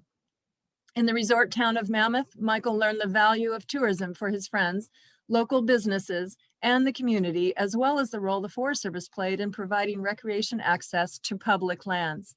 Boy, how important is that? The relationships Michael developed during those times in his career would become lifelong and special. One such relationship was with his friend Lee Roser, who came to work for the Forest Service as forest packer in 2002. Packing at the time consisted of packing rangers and trail crews throughout the Inyo, as well as portions of the Sierra and Sequoia National Forests. Working with Lee helped give Michael an increasing understanding of the difficulties pack station owners and permittees dealt with every day. And this is Michael and Lee and one of their forest interns, Tyler, who helped me put the slideshow together, by the way. Due to the depth of knowledge, Michael was then able to step in as a permit administrator for many of the pack stations at a critical time after they and the Forest Service came through together many difficult years. With lawsuits and all sorts of things, but we came through together, working together. He understood the high priority of preserving this unique and traditional recreational opportunity for generations to come. Today, Michael still administers permits for 3 pack stations.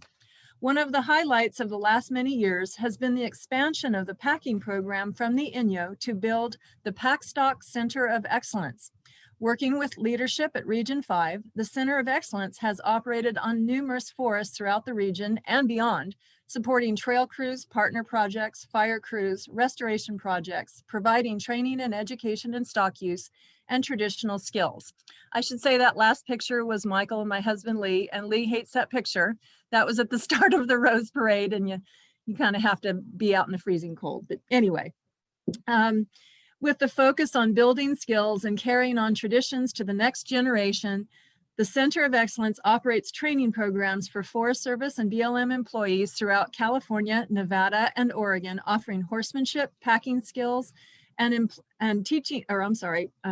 teaching packing skills and how employees can utilize a stock program to support management efforts.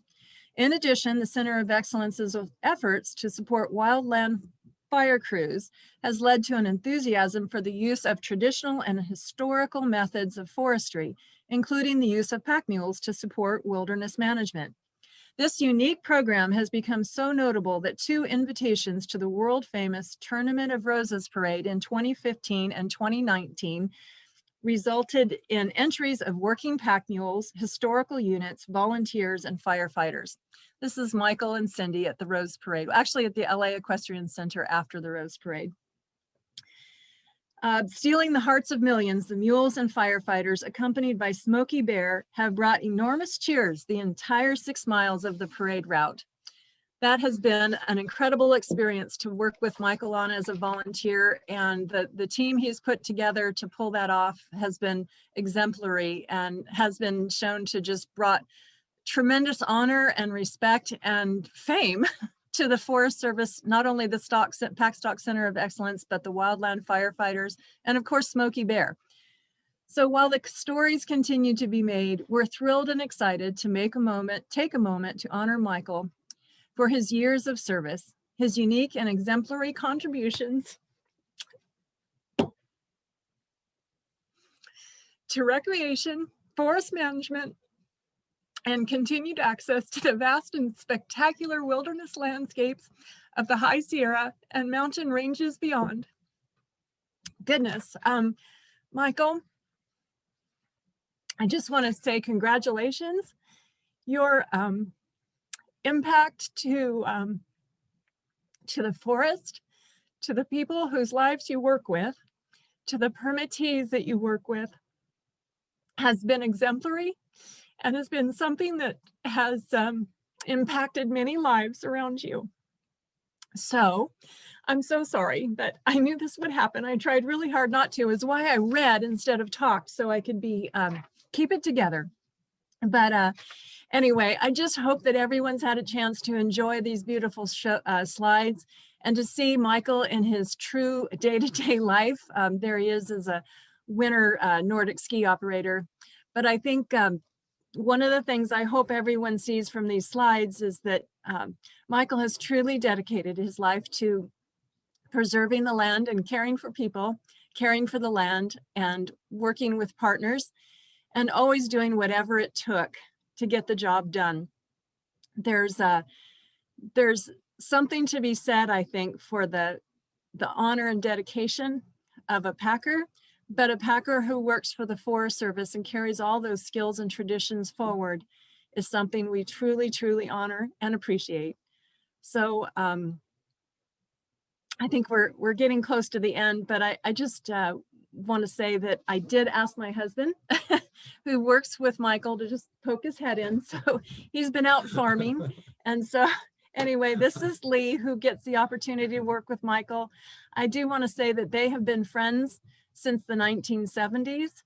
And I think what they've been able to do together as a team. Okay, I just have to interrupt for a moment of levity. This is Michael, the permit administrator, on a fire, packing, and still administering his permits and talking to his permittees on the phone.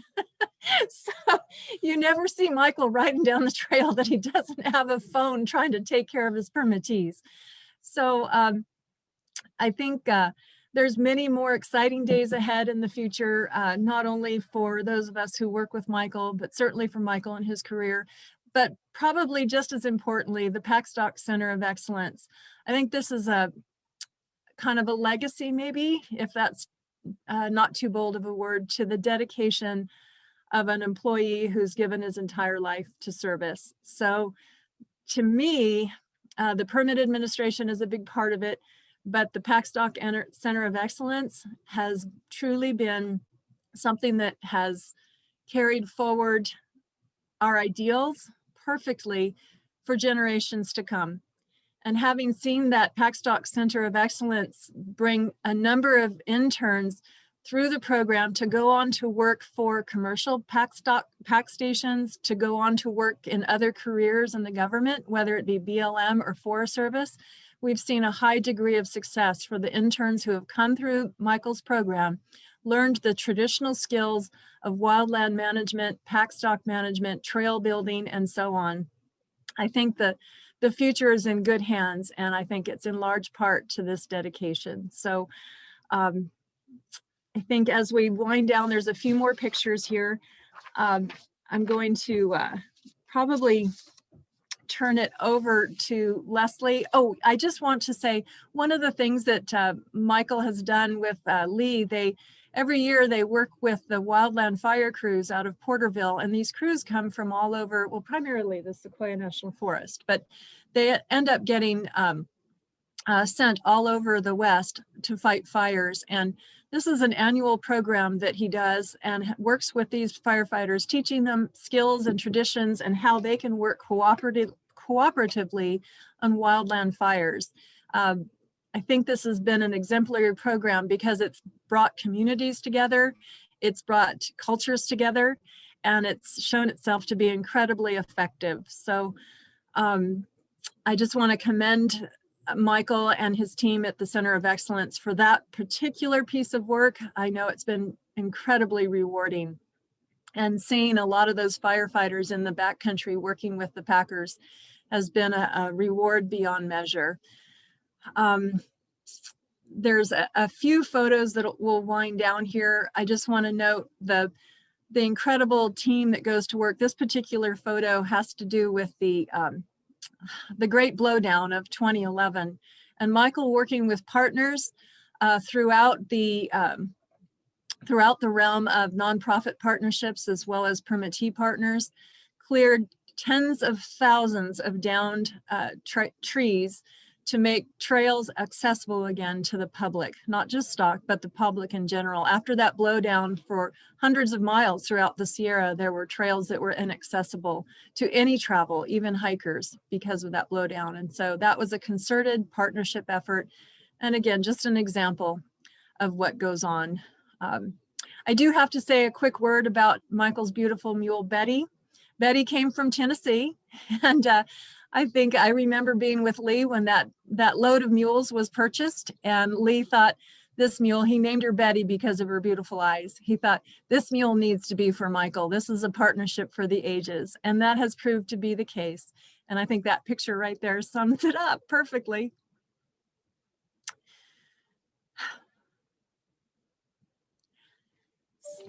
So I guess from now, we've gotten through my part. Thank you for listening to me.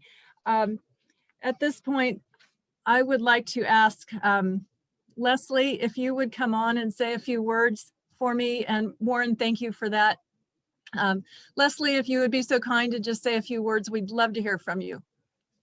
Yeah, definitely. Thanks so much for inviting me to this august occasion. You know, and I don't know that I have anything really to add to the great presentation that you just shared, Jennifer. But I do want to say that, you know, so as Jennifer said, you know, I started my Forest Service career on the Inyo in 2010, and Michael, along with Lee, were some of the first people that I met here. And I'm just absolutely thrilled that I get to come back in this position to a place that I love and continue to work, you know, with somebody that is so dedicated to the agency, to the land, and serving our permittees and our publics. I think Marilee said it great at the beginning about what the purpose of this award is, and I can't think of somebody more deserving than Michael. You know, for those qualities that were described. And I'll just share a quick story, which was that, you know, when I got to the Inyo, I was pretty, you know, I was from the East Coast, right? Didn't know really anything about packing or pack stock or about the necessity of this program, you know, for how we get work done, especially in our wilderness areas. And I kind of got a crash course in it my first couple of months. I think my first day my second day on the job was actually the start of like an 8-day pack trip into the Golden Trout Wilderness with Lee, actually. And then later on, about a month later, Michael thought it was a good idea to stick me on a horse to go on the California Cattlemen's Range Ride, also on the Kern Plateau.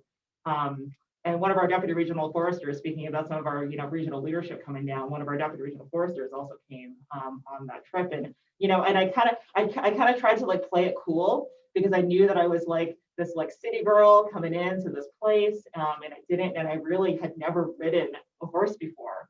And, you know, and you guys trusted me to be able to manage that, and ended up going on like, what was it, like a 22 or 23 mile ride that day in one day.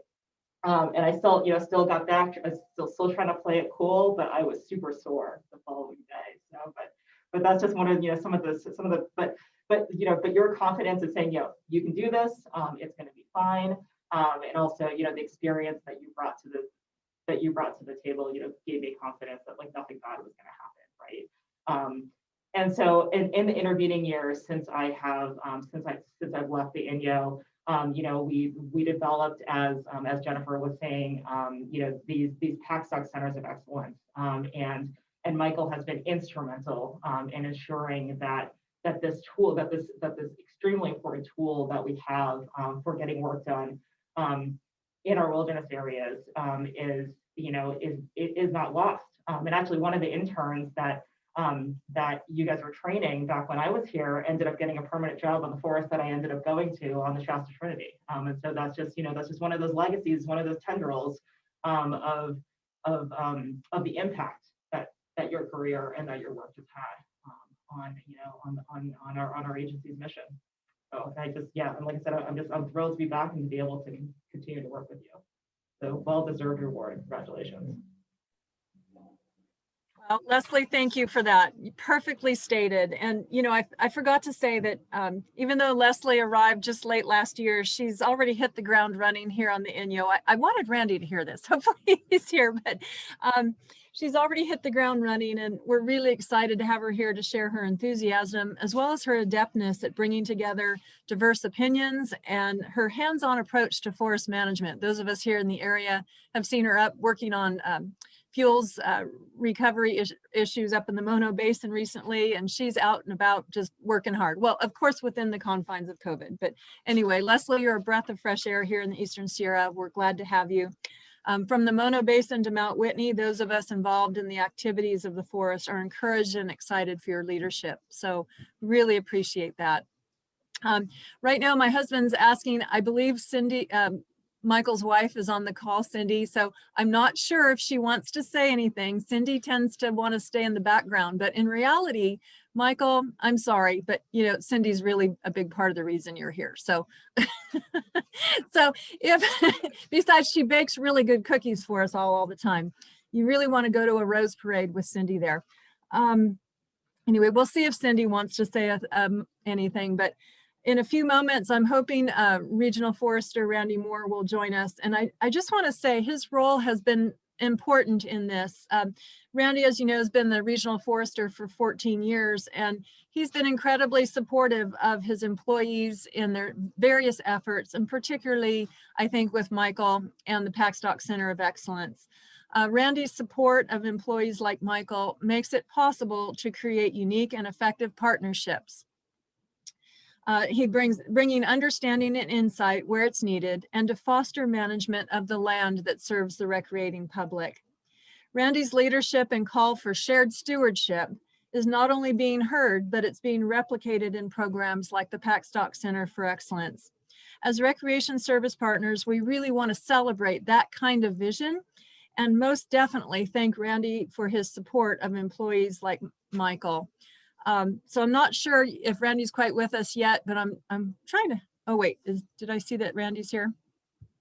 Yes, I'm on, Jen. Sorry. Thank you. Oh, Randy, thank you so much. He's sort of like throwing you into the fire. We're talking about you. We've said all kinds of things. He has to jump off one meeting, jump onto another.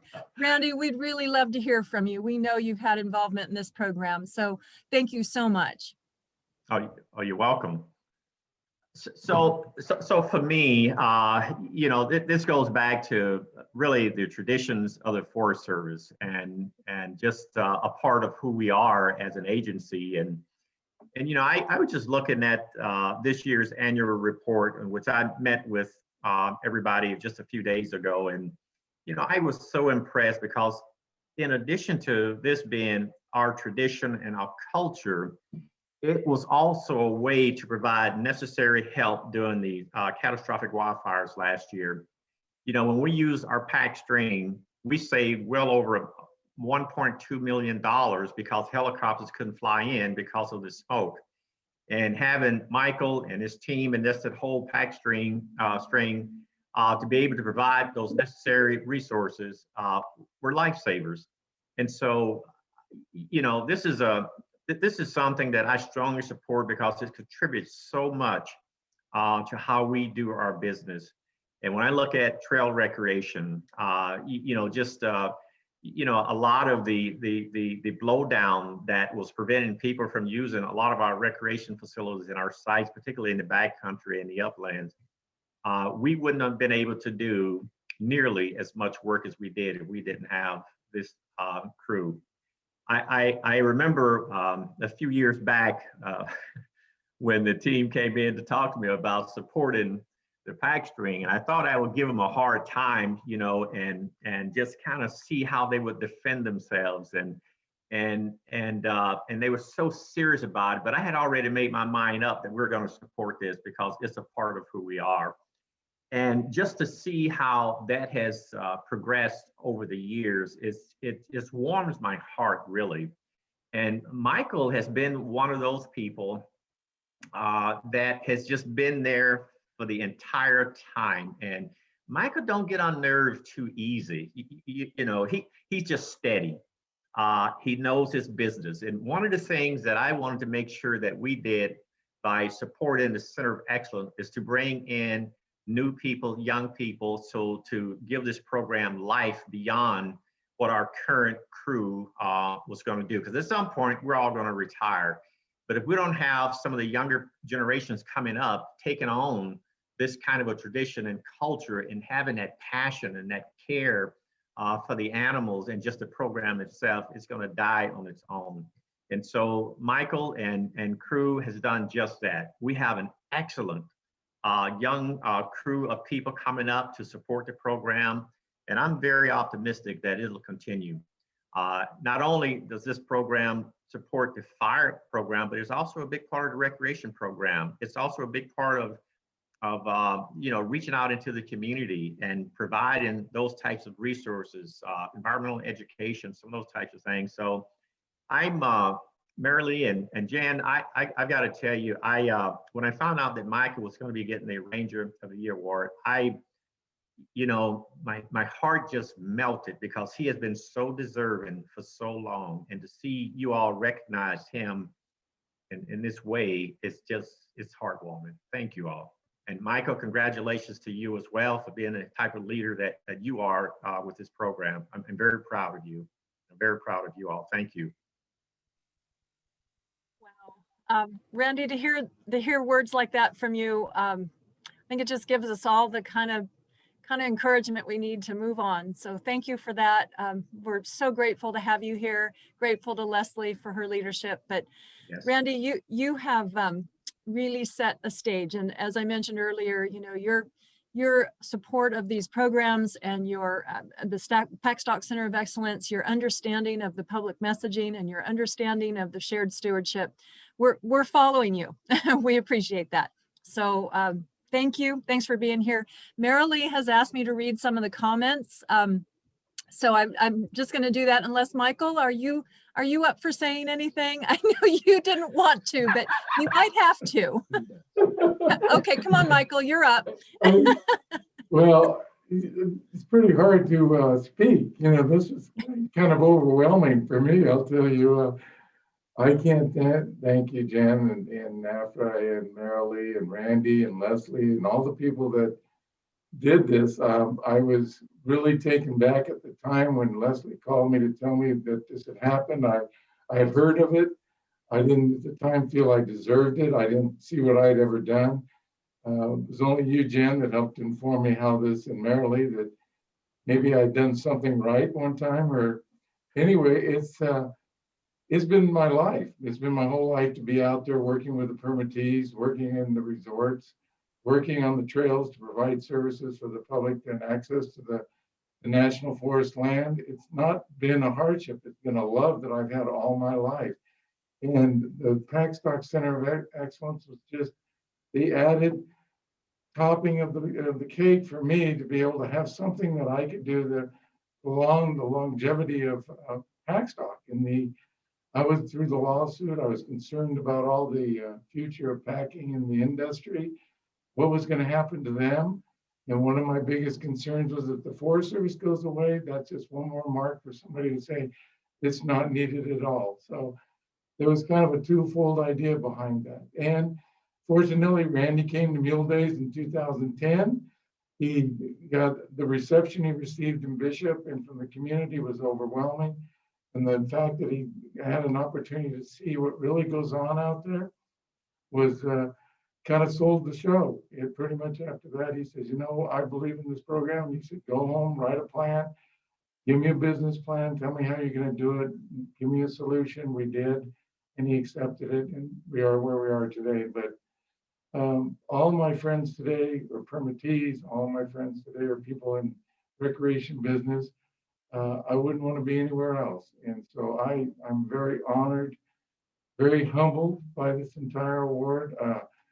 Kind of different when you sit here and watch a slideshow about your life. It's kind of hard to take. But anyway, Jen, thank you, and thank NAF and everybody else. I'm thank you. That's all I can say. Michael, you're so deserving. I think unless Cindy wants to pop on, I don't know, Lee's texting her, I don't know. But anyway, I'll just note some of the comments here in our last minutes from John Hernandez. My goodness, so inspiring and so proud to be a part of the Forest Service. From the auditors of the Resource Audit Branch in Albuquerque, New Mexico. Thank you, Jen, and congrats, Mr. Morse. Let's see.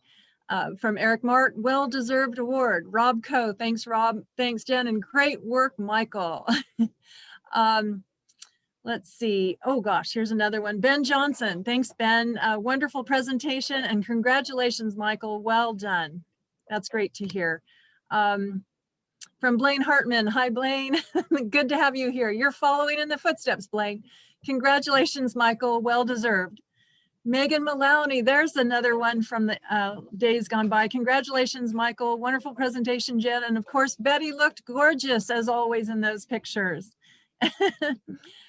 From Shia, congratulations, Michael, an exemplary career indeed.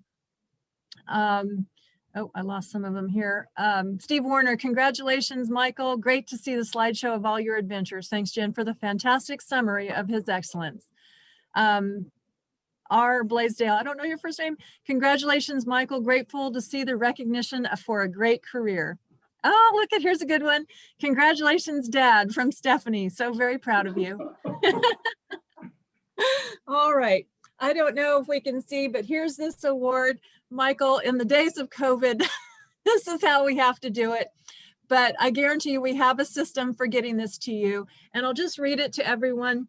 2020 Ranger of the Year Award presented to Michael Morse, Wilderness and Trails Supervisor, Mammoth Ranger District, Inyo National Forest, co-lead Region 5 Packstock Center of Excellence. In recognition of your innovative ideas to provide maintained trails for outstanding recreation experiences, your dedication for working in cooperation with your recreation partners, and your commitment to preserving the historic and traditional use of pack and saddle stock on the national forests in California. Thank you for your exemplary service presented by the National Forest Recreation Association 71st Annual Conference, February 21st, 2021. Michael, nobody more deserving. Thank you so much. Thank you. All right. Unless we want to hear more Dave Stamey songs, I'm all done. But I will say for those that saw it during the break, the Dave Stamey, that was actually one of Michael and Lee's Forest Service mules that was at our place here at the ranch, that picture of Dave Stamey, who by the way is an 15-time Western Music Entertainer of the Year. And that was taken right here in Independence before they headed off on a backcountry excursion. So anyway, Dave knows where to come and get pictures. Anyway, thank you, everybody. Thank you for the team from the Inyo for being here. We have a great forest here, and I look forward to many days ahead of significant accomplishments and wonderful things. So Randy, we can't say how much we appreciate having you with us. Really, it means a lot to us as permittees as well. So thank you so much. Thank you, Jan, Marilee. All right. Well, I'll sign off, Warren. I'll hand it back to you if we've got, should we, Leslie, or I'm sorry, Marilee, should we head on into our next, usually we're eating lunch right now, guys, so I'm not I know. So yeah, but that was fabulous, Jennifer. That was as good a job as anybody's done presenting, and gosh, and I can see the inspiration. Obviously you were inspired, so it's fabulous. It's great. NFRA loves to highlight. We talk about partnership all the time, and we absolutely love to highlight models of that partnership. And boy, what a great story that was. So we really appreciate it. Thank you. Right. Yeah, so I don't know what's next. You're in charge of the agenda, not me. I'm just running the board.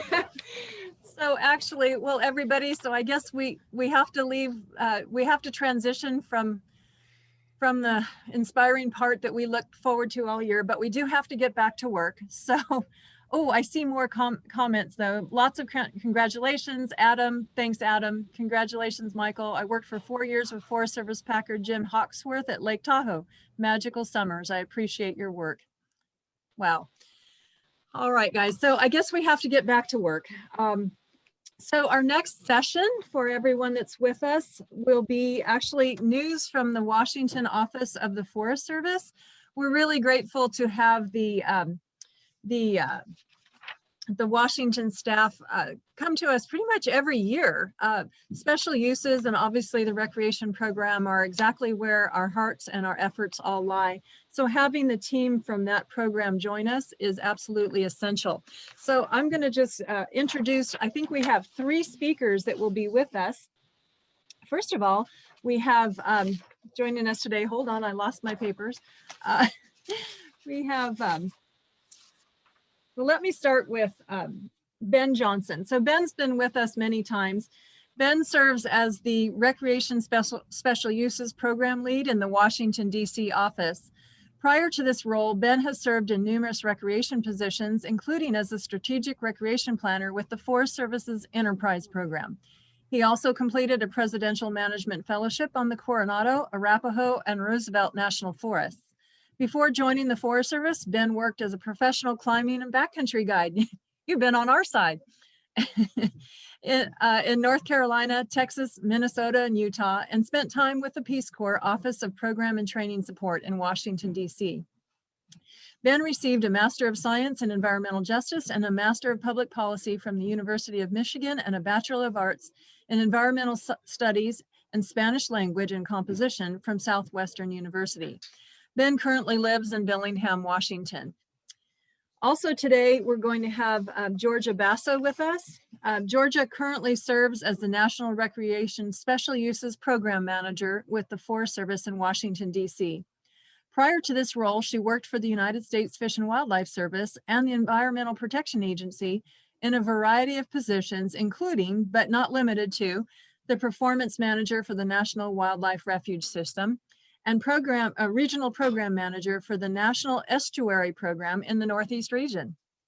Prior to moving to the public sector, Georgia worked as a corporate sustainability consultant for multinational companies, helping to develop sustainability strategies around product design and business operations. She has a background in environmental science, business, and art. We also have joining us today for this presentation, I believe, is that correct? Is Tracy Tophoven joining us as well? Okay, perfect. So Tracy, we're really excited to have with us as well this year. She serves as our Assistant Director for Recreation, Heritage, and Volunteer Resources and has been in this role since August of 2020. This office manages a portfolio of programs, including special uses, winter sports, trails and travel management, dispersed recreation, rec planning, landscape architecture, travel and tourism, and interpretation. Having been with the Forest Service for over 29 years, she has a broad range of experience in a variety of positions at all levels and in numerous departments. Educated at the University of Wisconsin-Stevens Point with a BS in Wildlife Biology and Natural Resource Management, as well as being a fellow at the John F. Kennedy School of Government at Harvard University. Wow. Anyway, Tracy, Ben, and Georgia, we're really excited and privileged to have you join us today. We look forward to having you with us every year. Tracy, it's nice to have you here this year. So we're very, very appreciative of your time and we're turning it over to you. Thank you, guys.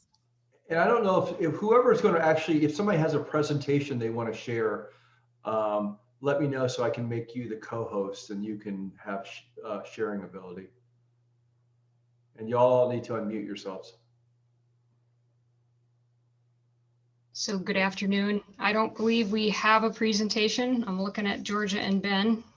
That's fine. Okay. It's not Great. at all So, required. We don't need to stare at PowerPoint. We'd rather hear you.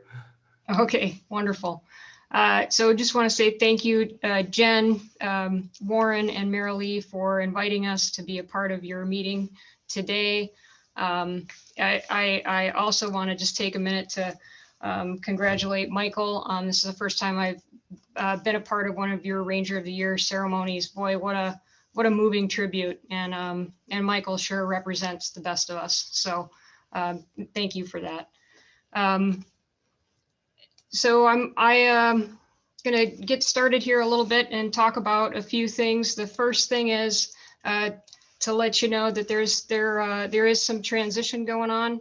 Our director, national director for recreation, heritage, and volunteer resources, Michiko Martin, has accepted a new position as the regional forester for the Southwest region, their Region 3.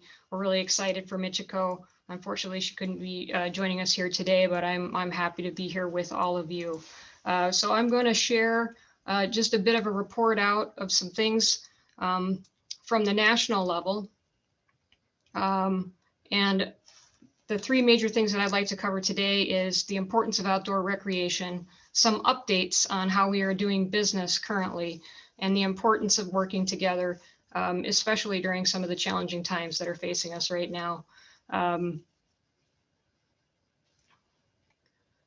know I don't need to share a lot of information with this group about the importance of outdoor recreation, except to note that outdoor recreation is probably one of the single greatest reasons or intersects that people have with their national forests. And that means a lot to us. It's a big responsibility, but it's also a great privilege. And it's something that we rely very heavily on our partners and our volunteers who support us in making these connections and supporting these outdoor experiences. So really want to say thank you all for the relationship that we have with you. We host about 150 million visits a year, and that's pretty significant. And that is growing. And it's a big challenge, but I think it's also a great opportunity. And we need to be able to be creative and flexible and proactive in continuing to build on the successes that we've had in doing this work over the years with our partners and with our volunteers as well. For a bit of an update about what's happening nationally, as many of you know, we just have our new Secretary of Agriculture, Tom Vilsack, was approved yesterday. So looking forward to seeing some things moving forward with the administration change and some of the members of his staff being brought into the department. And with that work, we will continue to support the immediate priorities of the new administration. And those things are continuing to focus on supporting the response to the COVID pandemic, providing economic relief, tackling climate change, advancing racial equity, and further improving our workforce and work environment. As you probably are aware, the president has issued several executive orders, which we are looking forward to supporting. And maybe I'll just touch on a few of those pillars that I mentioned were a part of the administration change. So controlling COVID-19, the Forest Service will be continuing the work that we had started last year in evolving some of our responses and the way that we're engaging in our mission delivery during the COVID pandemic. As you know, there's a new executive order on mask wearing that was put out on January 20th. We're in the process right now of working with the department to understand the guidance that has been put out about how we are going to align with that executive order, both in terms of our federal buildings as well as our interactions on public lands. The one thing that I would note is that we will be working with all of our permittees to understand how that executive order aligns with the work that all of you are doing and the expectations there.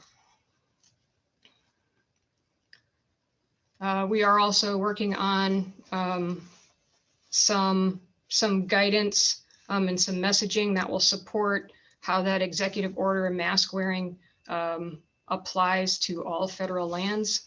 I expect that what that will look like really mirrors a lot of what the National Park Service and the Bureau of Land Management is also doing to implement the executive order, where we're looking for folks to wear masks when they can't social distance. And we know in some places with the amount of visitation and use that we see, that folks will probably be wearing a mask in some of our highly populated areas. I know that Jeff Bale came and talked with all of you a bit yesterday about the Great America Outdoors Act. And so you got quite a bit of download about what that program looks like, how the Forest Service is moving forward with selecting projects that come in line with that and help us support the economy, putting people to work, as well as supporting the backlog of deferred maintenance and providing access to outdoor spaces. So that's a big program that's got a big benefit on public lands, not just for the Forest Service, but for other agencies. And so we're really looking forward to that opportunity. As I mentioned, last year was a big year, and I know that the term unprecedented, it gets used quite a bit when we talk about many of the challenges that were facing us last year, not just in terms of the pandemic, but the fire season and the hurricanes too. Interestingly, we saw a tremendous increase in use last year as people saw outdoor spaces as an opportunity for recreating, for being outside during a really stressful period in the country. In 2020, we saw more than 4 million acres of National Forest System acres burn. And there were 11 hurricanes that made landfall in the United States. And that caused quite a bit of damage to some roads, structures, and then of course the community damage that caused. Most of our recovery efforts are focused on areas that need the most need. We're looking forward to restoring some of the damaged landscapes and rebuilding our facilities that were damaged from last year's fires and hurricanes. Trying to shift what available funding we have to help with some of the burned area emergency response and other recovery efforts. We're going to be, we are also partnering internally and externally with groups to help form Recreate Responsibly Coalition. This has been a really important mechanism for us to share messages for visitors to help them understand when they're out how to recreate in a way that keeps them safe, as well as provides for resource protection as we see an increase in use. So this has been a really successful program in amplifying consistent messages to lots and lots of user groups.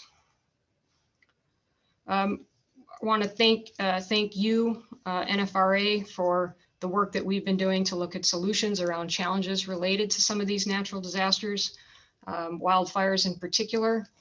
And I know that we're looking forward to having ongoing conversations about some of those challenges.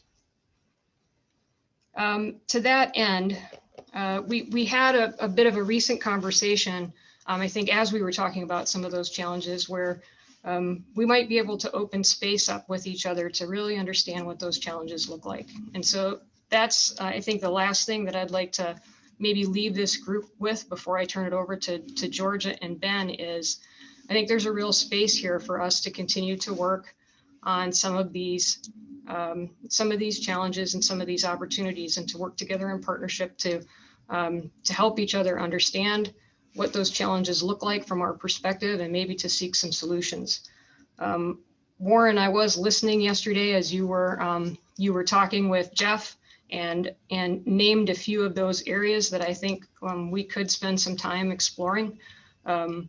The use, the strategic use of GT authority, and I think looking at some of the maybe possible solutions to some of the fire damaged areas. So I think there's a lot of space here for us to look more broadly and more at a higher level at some of these strategic issues, and find ways that we can work together to make a difference.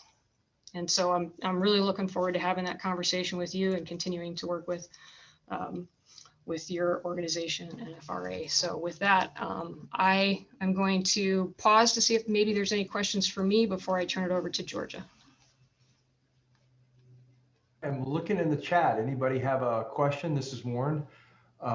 We really appreciate your being here. I mean, I think your organization, I just have to sort of say that y'all's organization, not only did we have to work with y'all in COVID and we had to work with you in the fire, but I just have to say personally, and we won't get into all my personal details, but our company went through some reorganization that required a lot of work from the Forest Service, and the Forest Service had all this stuff on their plate in the recreation office.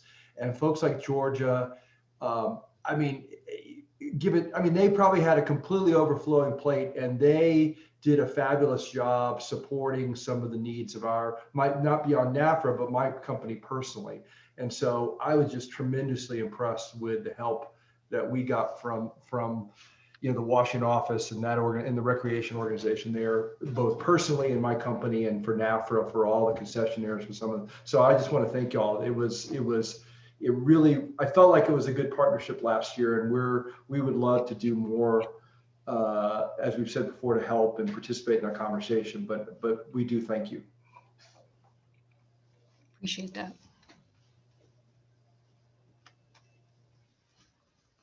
I will let you all folks know that I do a little bit better in conversation than I do in public speaking. So it's a little easier for me to have a conversation than it is to just talk about a bunch of things.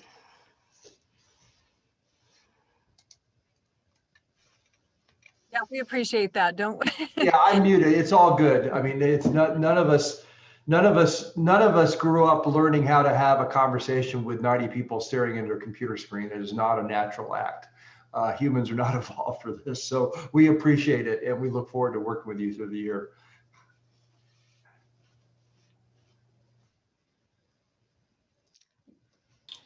So do you want to kick it off to Ben or Georgia? I will pass it over to Georgia. I will let you know I'll be able to hang on for about 30 minutes and then I'll have to depart. I know there's we're maybe expecting some more questions after Georgia goes, but I'll hang on as long as I can. Georgia? A couple Thanks so much. Yeah, thanks so much, Tracy. Thank you for discussing the masks on lands, and thank you for being here, Tracy. So.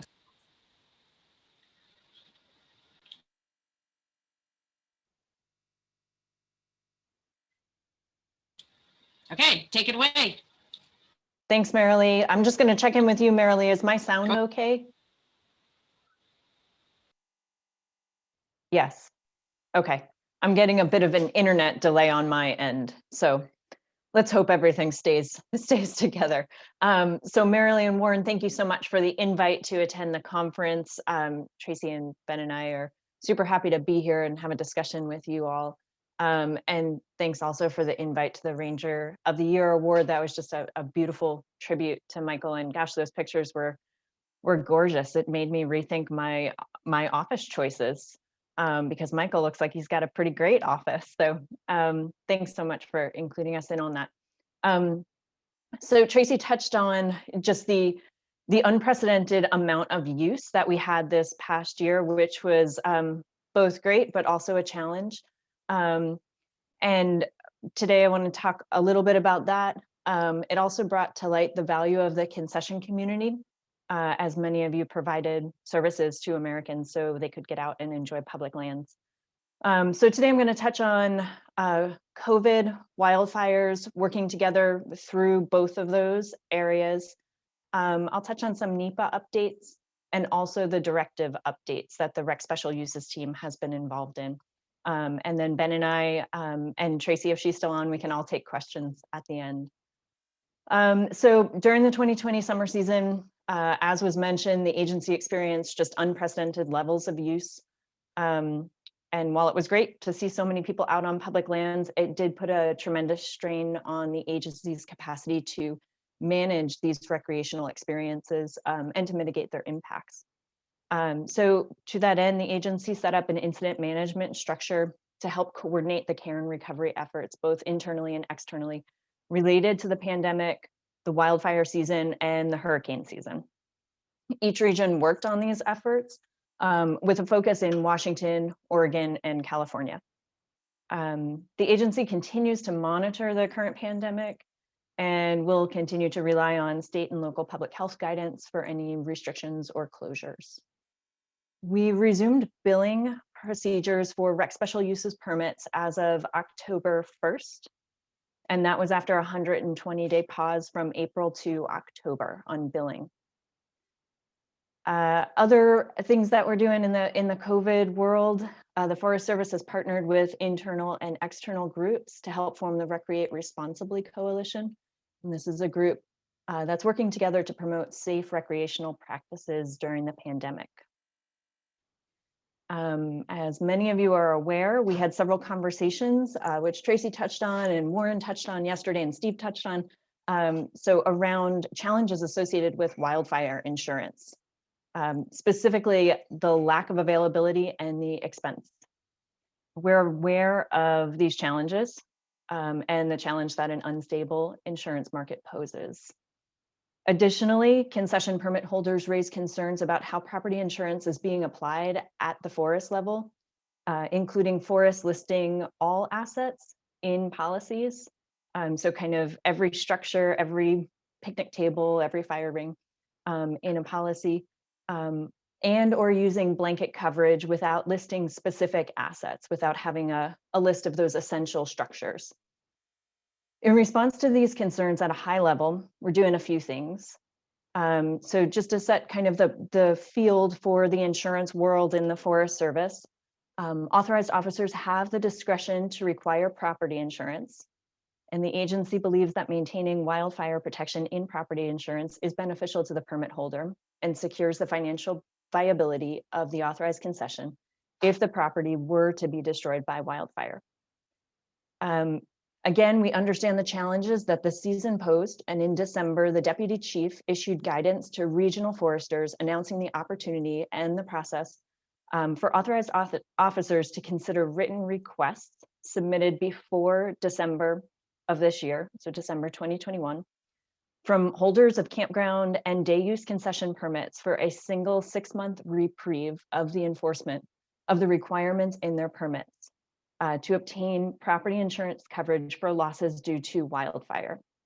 This reprieve just pertains to the wildfire portion of property insurance. It's not a reprieve from all property insurance.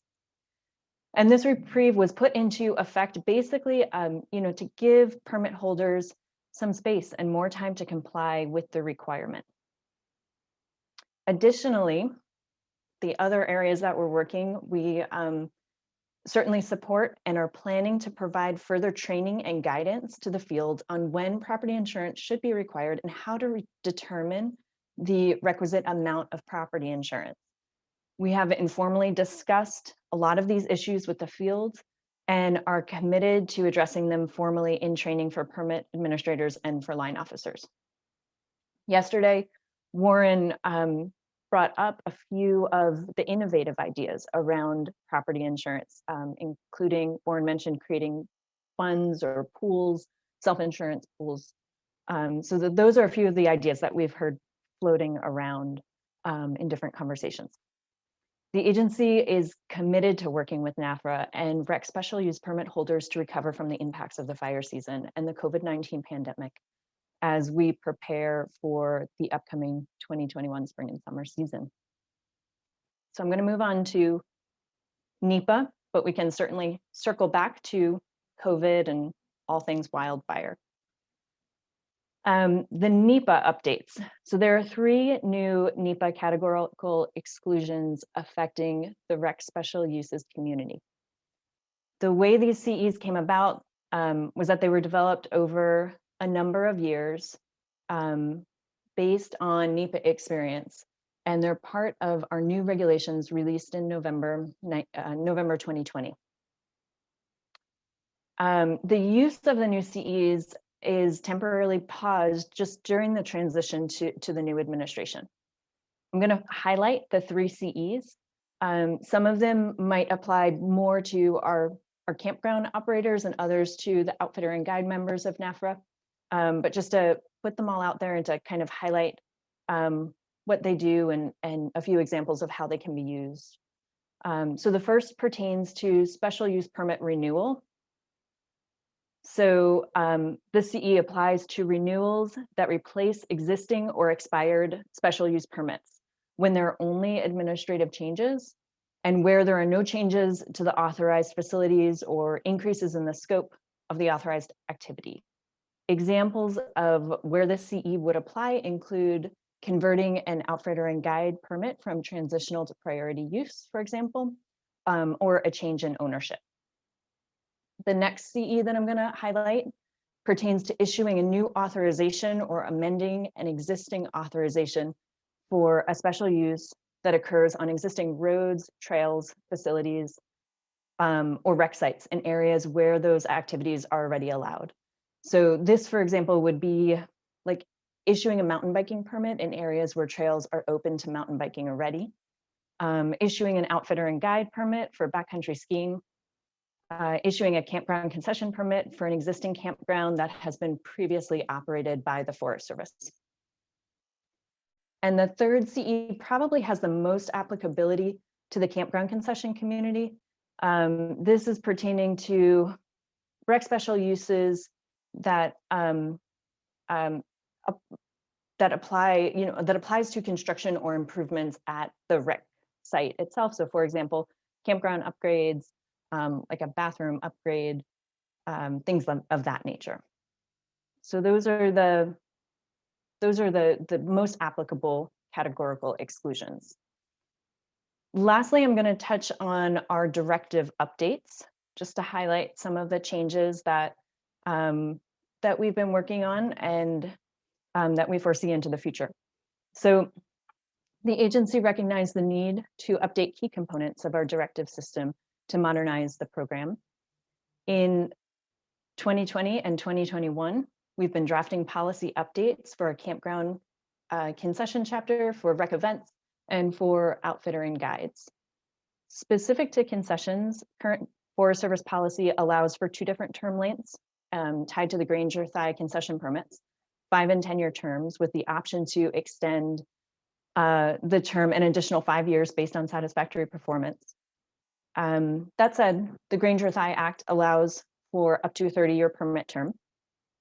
We realize that the reduction of deferred maintenance within government-owned campgrounds remains certainly a critical need.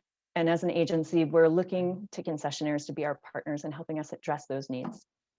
Considering that, we also understand that in order to address some of those larger deferred maintenance issues, there's a desire for an option for a longer permit term. We're actively working on updating our directives and looking at opportunities to update some of the policies to help address these issues and to better support the ability to finance these higher cost renovations. So specifically, the rec special uses staff have been working on drafting policy that will allow for a wider range of permit issuances up to 30 years. Before the policy can be utilized, it needs to be finalized through the agency's new notice and comment process for the Forest Service Handbook and Manual Direction. And we hope that these updates will be published for notice and comment soon after the general pause that the administration has right now, as the administration transitions is lifted. Additionally, we're working on Granger Thigh trainings in the field. Warren brought up the point yesterday that oftentimes, our Granger Thigh dollars are not used toward the highest and best use. So we're talking about that and working on some trainings in the field, and we'll be launching trainings around the updated directives, around all of the updated directives throughout the regions and to the field. So I think that covers all of my updates: NEPA piece, the wildfire piece, pandemic actions, and our directives updates. So Ben, before I end, is there anything that you'd want to add or anything that I missed? No, nothing here. Thanks, Georgia. Sure thing. Thanks, Marilee. So back over to you.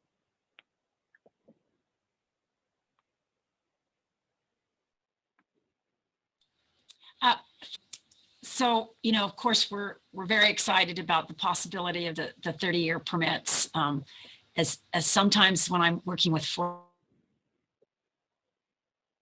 Service people, I say, don't to do this, have to issue this once in your career and be done with it?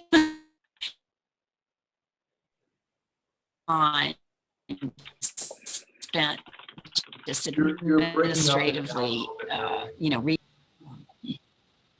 Marilee, I don't know if okay, you all can hear right, us. then I won't move. I think we're losing you. Yeah.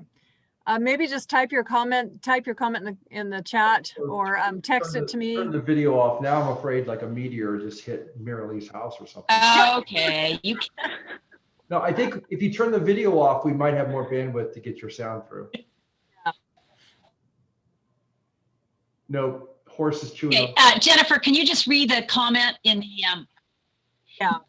can someone read the comments? Go ahead. Yeah. In the chat? So with regards to the, hold on. Yeah. So with regards to the reprieve letter sent by the Forest Service, it suggests the 6 months reprieve is a one-time only reprieve, and wildfire coverage will be required after 6 months. It seems likely the insurance market will be in the same position in 6 months. Will the Forest Service allow concessionaires to apply for a second reprieve at the end of the first 6-month reprieve?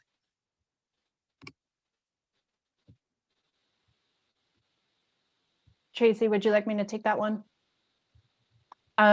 So as the letter is written right now, as the guidance is put out, it's a one-time reprieve, and the purpose of that reprieve again is to give some space and time to figure out, better ways and better options for the wildfire insurance piece. And we are, as Tracy mentioned, we're open to having continued conversations around that to better understand the position that you're facing and what you're seeing out in the field. Those were some very fruitful conversations. And the hope is also, that there's some conversation around, what are those innovative ideas that Warren brought up yesterday, kind of to give that space to figure things out. And yes, we don't expect that wildfires are going to go away in 6 months. But there was that instability there, the 2020 season was quite bad.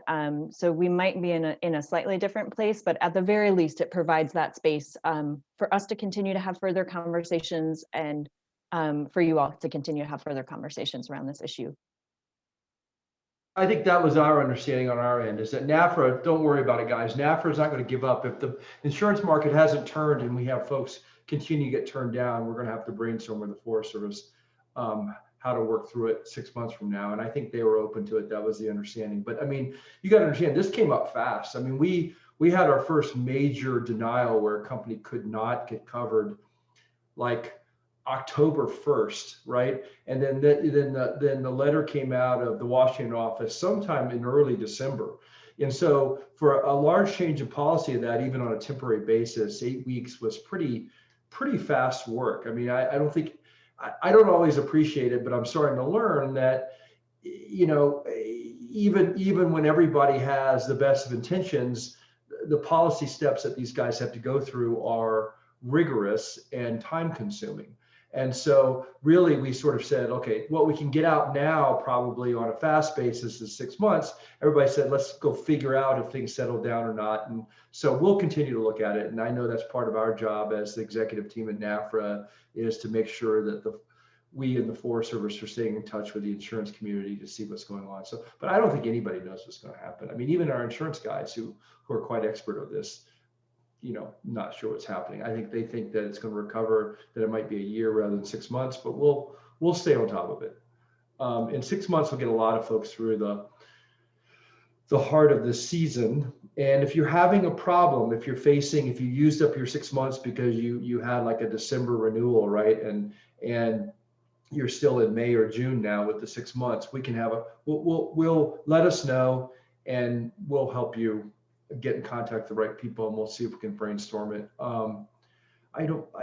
We haven't had, this is hard for the Washington office to do a one-size-fits-all policy on short notice, but I will say personally, y'all can call me please if you have any different experience. I haven't had a problem with anybody in the field. I mean, the field, especially, what they need to know is they just need to be reminded by Washington that they have the policy authority to to do this kind of thing. Because to some extent, if anything, I have, and Mary Lee can say this, the biggest problem I think we often have with the field and the disconnect we have with Washington is Washington will say, well, the field has, the authorized officer has the power to do X and Y and Z. And I think a lot of times, sometimes the authorized officer might be a little shy about using some of these things, or might not know all the authorities they have, or because it's all a lot of technical stuff here. So we've had nothing but very positive response from all the, and I'm in a lot of districts. I mean, we're in 20 forests, and we've had nothing but helpful responses. They're not trying to stampede us into some kind of hole that, we provide something that can't be provided. So, but let us know, let Mary Lee know, let me know.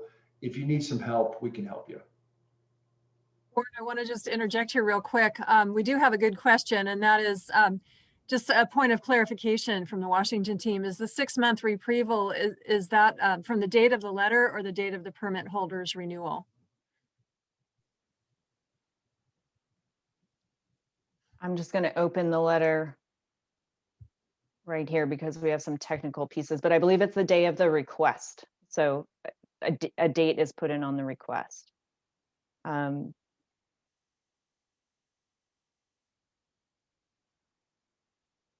the requests have to be submitted before December of this year. And then a 6-month reprieve is, and it's clear on the documentation that has to be provided. So there's an and/or statement in the letter. So documentation of cancellation or non-renewal, and documentation of inability to obtain the insurance, basically to show the hardship. And then there's a 6-month reprieve that's a single 6-month reprieve that's able to be granted based on authorized officer discretion.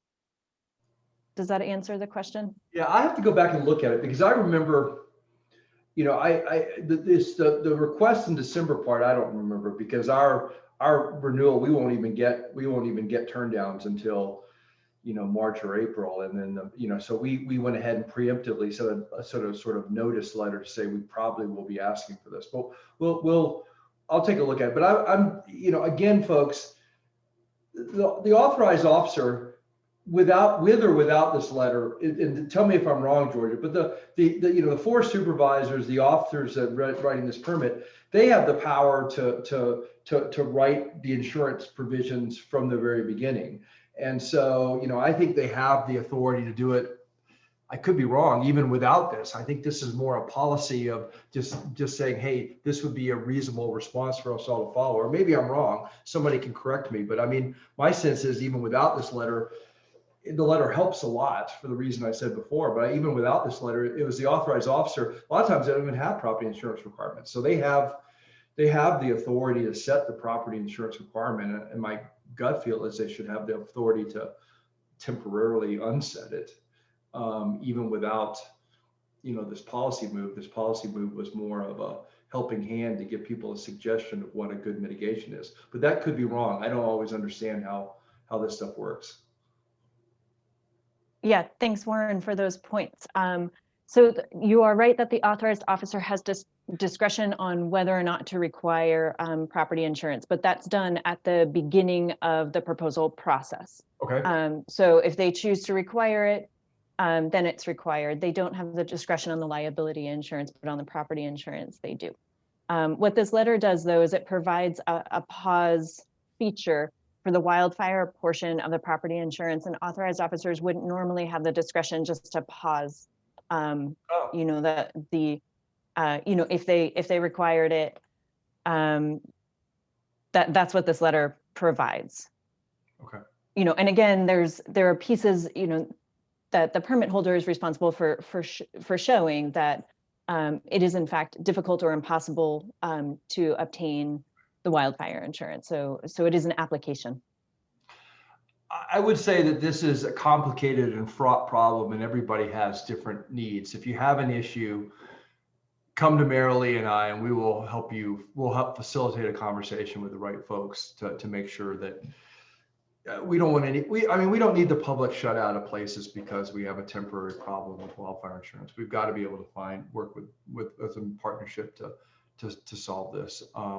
We all want to be open. We all want the campgrounds to be rebuilt if they burn down. So let Marilee and I know, and we can help facilitate if you're having problems with the implementation of this.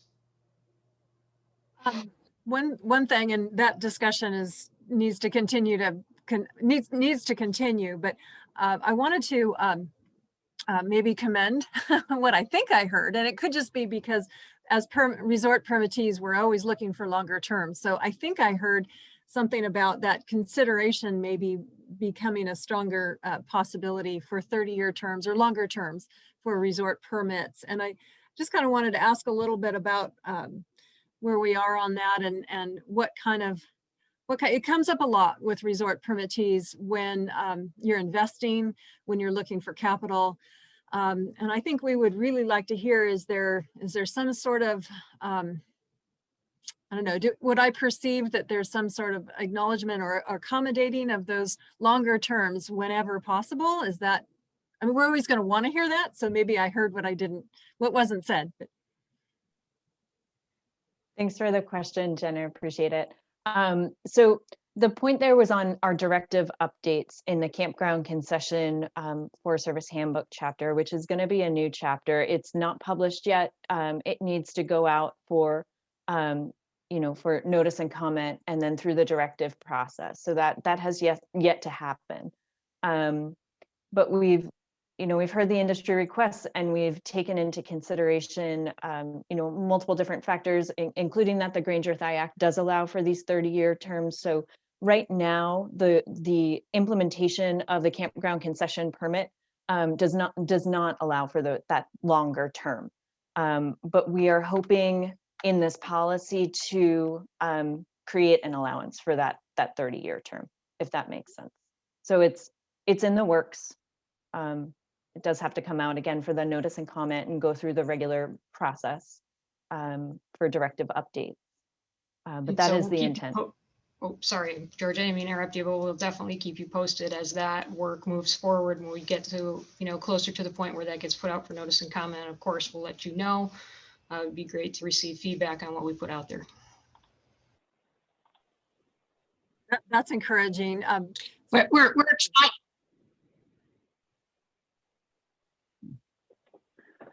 Can you hear me? Can you hear me now? That's better. Go ahead. So yeah, so we're super excited about that. The one question is not a campground permit issue, but right. Resorts. Can you kind of walk through how a resort?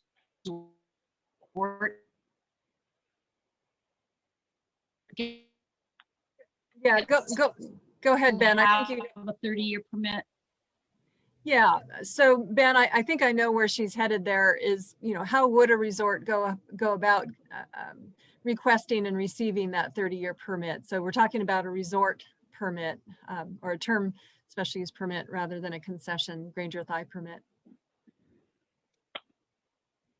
Yeah. So thanks, Jen and Marilee. So we're talking about different authorities. So it's concession campground, Granger-Thai Act. That's where we're making changes in our policies to allow for a longer term length. We do not have anything slated or that we've been working on related to the Term Permit Act at all, really. We had to prioritize, and we started working on the concession campground program first. So we don't have any proposed changes to the Term Permit Act at this time.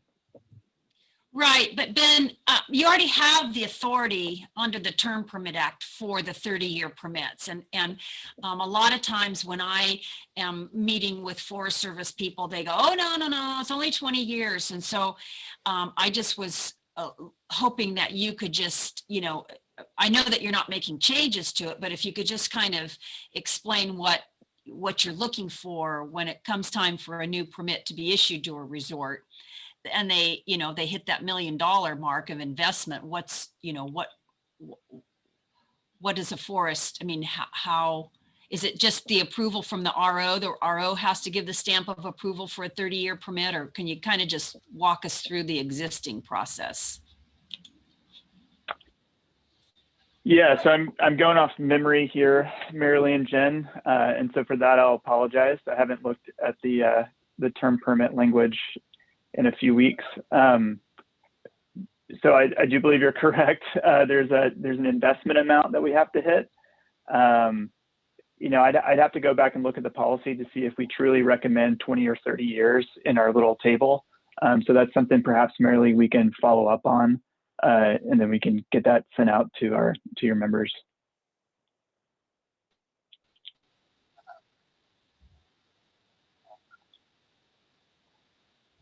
I don't know if I froze or you froze, or you know, if somebody's had a 20-year.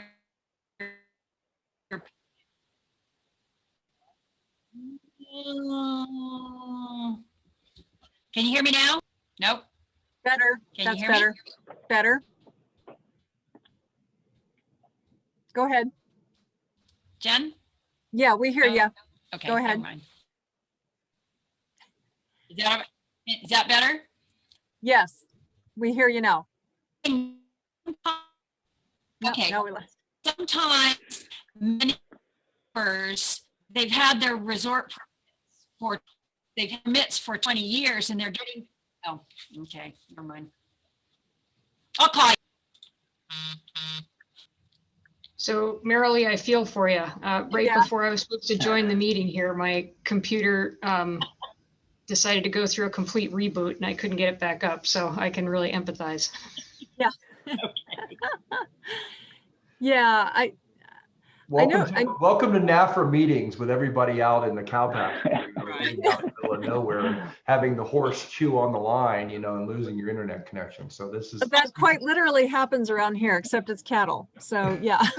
So here's what I'd say, and then I'm going to have to depart. I think that Georgia and Ben are going to hang on for a little bit longer for some more questions. But, you know, I think it's questions like these where I think it would be good for us to have some follow-up conversations to really understand. You know, we can say, hey, here's how our the laws and the policy that's currently written applies.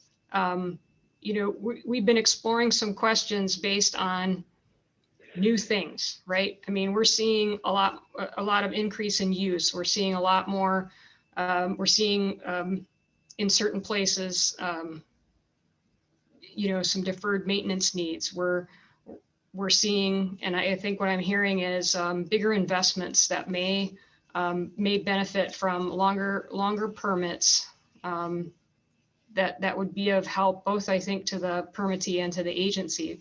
And for us to kind of take a look at those things and explore the space of where we might be going in the future, I think is a really great conversation for us to pick up. And I would really be interested in that conversation going forward.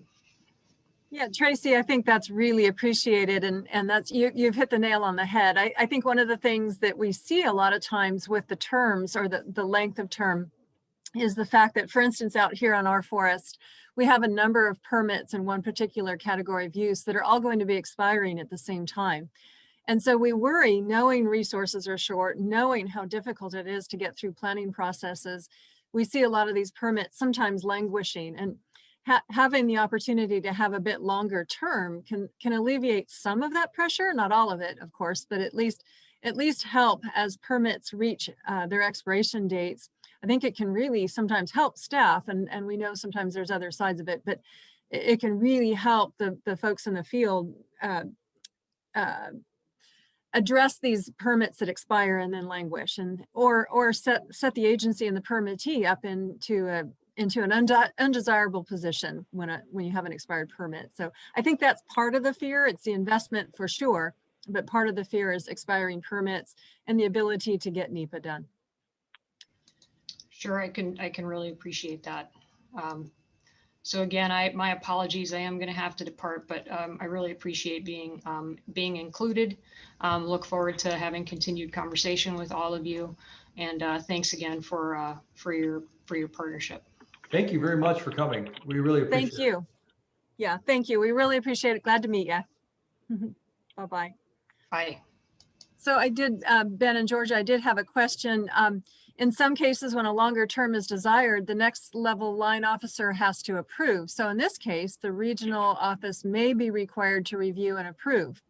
But do we need to confirm what's allowed for maximum term length by law, and if there are any other criteria to consider?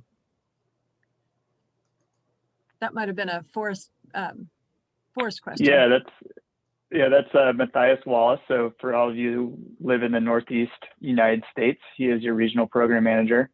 And similarly, in some of the back channel chatting going on, it is sort of, as Matthias states, a next level approval for those longer term limits. And so I hate to put it in this category, but I think it lives in this category of like the discretion is there for the agency, but there's this, whether it's a cultural component or whatever, there are things in the system that stop it from happening for people. And, that could just be a hesitancy on the part of a line officer or a permit administrator. It could be a lot of factors. And so like Tracy alluded to, I think we should have some additional conversation, of trying to tease out what those factors are that are precluding us from issuing these longer terms. At one time, Ben, it seemed, I don't remember if it was at last year's NFRA conference or maybe the year before, there was quite a bit of discussion with Michiko and I believe you were there and some other folks about the kind of a strike team or a center of excellence with regards to special use permit renewals. Where does that stand? I haven't heard in a while. Is that still something is that still going on, or where are we? Because it is still an issue, I think, with expiring permits. You want me to take that, Georgia? Yeah, so for a number of years, as part of our modernization effort, we were providing some funding to the regions to do regional strike teams to reissue, clean up permit backlogs, things like that. And we're still very interested in these sort of we're exploring these centralized services for permitting. So doesn't affect really any of you on the call, but another way we've done this is we've set up a national billing team for recreation residences. So like all of those private cabins on Forest Service land are now getting billed at the national level. So that's one other exploration that we're trying to do. And I think you'll probably see us exploring similar things in the concession and other recreation permit types, right? One of the things we're really starting to realize and think about, like you were saying, Jen, 30-year permit, you may issue one in your entire career, right? So how do we expect a permit administrator that's only going to do this once in their career to actually know how to do it? Like that's a pretty large expectation to put on one employee or a group of employees. And so something we've been throwing around with the regional program managers is what sort of permit things should we centralize at a regional level or a national level. And so, like you said, permit renewal could be one, at least for certain permit types, right? It probably doesn't make sense for all outfitter and guide permits to be centralized at the regional level, but for campground prospectuses or something, perhaps it does make sense to have a team that just kind of like works on those. So we're exploring that in small steps. We've done strike teams in regions. We're doing this national billing effort. You're seeing some of our ski area permit administration get centralized. And so we're kind of learning from all these different experiments, so to speak, to see what we can land on in the long term. Well, thank you. That's an interesting dynamic to understand how you're kind of wrestling through those questions. What's best addressed locally and what's best addressed regionally. I'll just note Kevin Garden put up here, in case it helps the discussion, the Forest Service Manual states term permits should be limited to a 20-year term. However, in special situations, regional foresters may approve an extended period not to exceed 30 years when the investment is over $1 million. So yeah, knowing the criteria. So that goes to exactly what you just said. Okay, thank you. Do we have other questions? Well, this might be the quietest NFRA group we've ever had. Okay, hold on. Let me find my thing here. I will say, I am not muted, so that's good. So I will say that we had a meeting a while back, and I don't know who took the leadership in it, where we had sort of a listening session with a lot of NFRA and concessionaires out of the DC. I thought that was really good. And I know that we had been talking about scheduling something else, and I think I had seen something from Michigo on that. And I just want to make sure in the transition of leadership that I would like to not lose that idea. I thought that was really good. It's much better to have a regular conversation like that than us feeling like we have to always come in every time we see you. We're always complaining about something or always have a disaster. I mean, it's much more fulfilling to have a conversation like that, because we were talking about a wide range of things that, you know, helps the agency, helps concessionaires, or long-term issues or ideas or things like that. I think to the extent that, you know, it doesn't have to be a weekly staff meeting, but, you know, once a quarter or something, if we could, you know, and we're happy to help, if we can structure a conversation where we, you know, regularly get those things on the table, get some interaction, and we hear from you all what's going on and give feedback or tell you the kind of stuff that's evolving with us. That would be a big help for us. And so we like that conversation. We have, I know y'all are really busy, but we have a big appetite for interacting with you guys. Unfortunately, you're sort of our point, in addition to the folks out in the field. And so, you know, to the extent that opportunity can be created again in the future, and if we can do something to facilitate it, we would love to do that, because we found it very valuable. So that wasn't a question, just more of a comment. Yeah, thanks for that comment, Warren. We found it valuable as well on our end, and where, you know, we know that we're your point, we're happy to be your point. And I think that's exactly what, you know, what Tracy was talking about when she mentioned, you know, just the real interest in exploring some of these conversations a little bit further. I think, you know, in an earlier conversation, Warren, you said that you'd be interested in hearing some of the constraints, you know, that we work within. Right. And likewise, you know, we're interested in, you know, you've raised the wildfire issue, and others, we're interested in hearing some of, you know, these issues as they come to the industry. And Jen, you mentioned, you know, the idea, you know, around the centralized structure, and just, you know, other ideas and other thoughts of, you know, how we can work together better. So I think that's a joint appetite for that sort of conversation. Good. Yeah. Yeah, I don't want to get off matters of such importance, but I think I just learned something we need to actually talk about. Maybe congratulations to Ben, new parent. I think, can we see pictures? Sorry. I don't know if I have any, how easy it would be, but yeah, it's another good reason why the conference is virtual, because my partner Lindsay would have never let me leave the house if I had to travel. Right. Well, congratulations. Yes. How old? How old? Oh, like a month and 3 days, I think. Oh my word. Yeah. Son or daughter? Son. Yep, our first kid. So pretty exciting. Oh, you have a voyage of discovery ahead for you. That's what everyone seems to say. Well, congratulations. It's one of life's great discontinuities. It's a good one, but it is. You cannot, it's one of those decisions that you cannot see the other side of. You do not actually know what you're getting into. It's a leap of faith, but it's fun. So anyway, good. I'm trying to think what else we might have. Marilee, can you think of anything that I should be bringing up? I can, if you can hand signal to me, I can, you know, ask the question. Okay, so I think we're good. We appreciate y'all coming and giving an update. Honestly, I will say partially this communication, because we had the communication about fire and we had the communication about COVID. You know, it used to be we spent a lot more time with this meeting, because this is like the only time of year we hear from y'all, and it was the only time we get feedback. And we, you know, poor Carolyn Holbrook would get up there, rest in peace, bless her heart, and she would just, and then we just, and we'd just be all over it, I mean, for like 3 hours, like what? And so, but I think, you know, I don't think there's as much need, because there's nothing that you have there that's really a surprise to us, and that's good. I think it's good to when we come to the conference, that there's not a lot of new things, because we've had a good conversation coming to that point all through the year.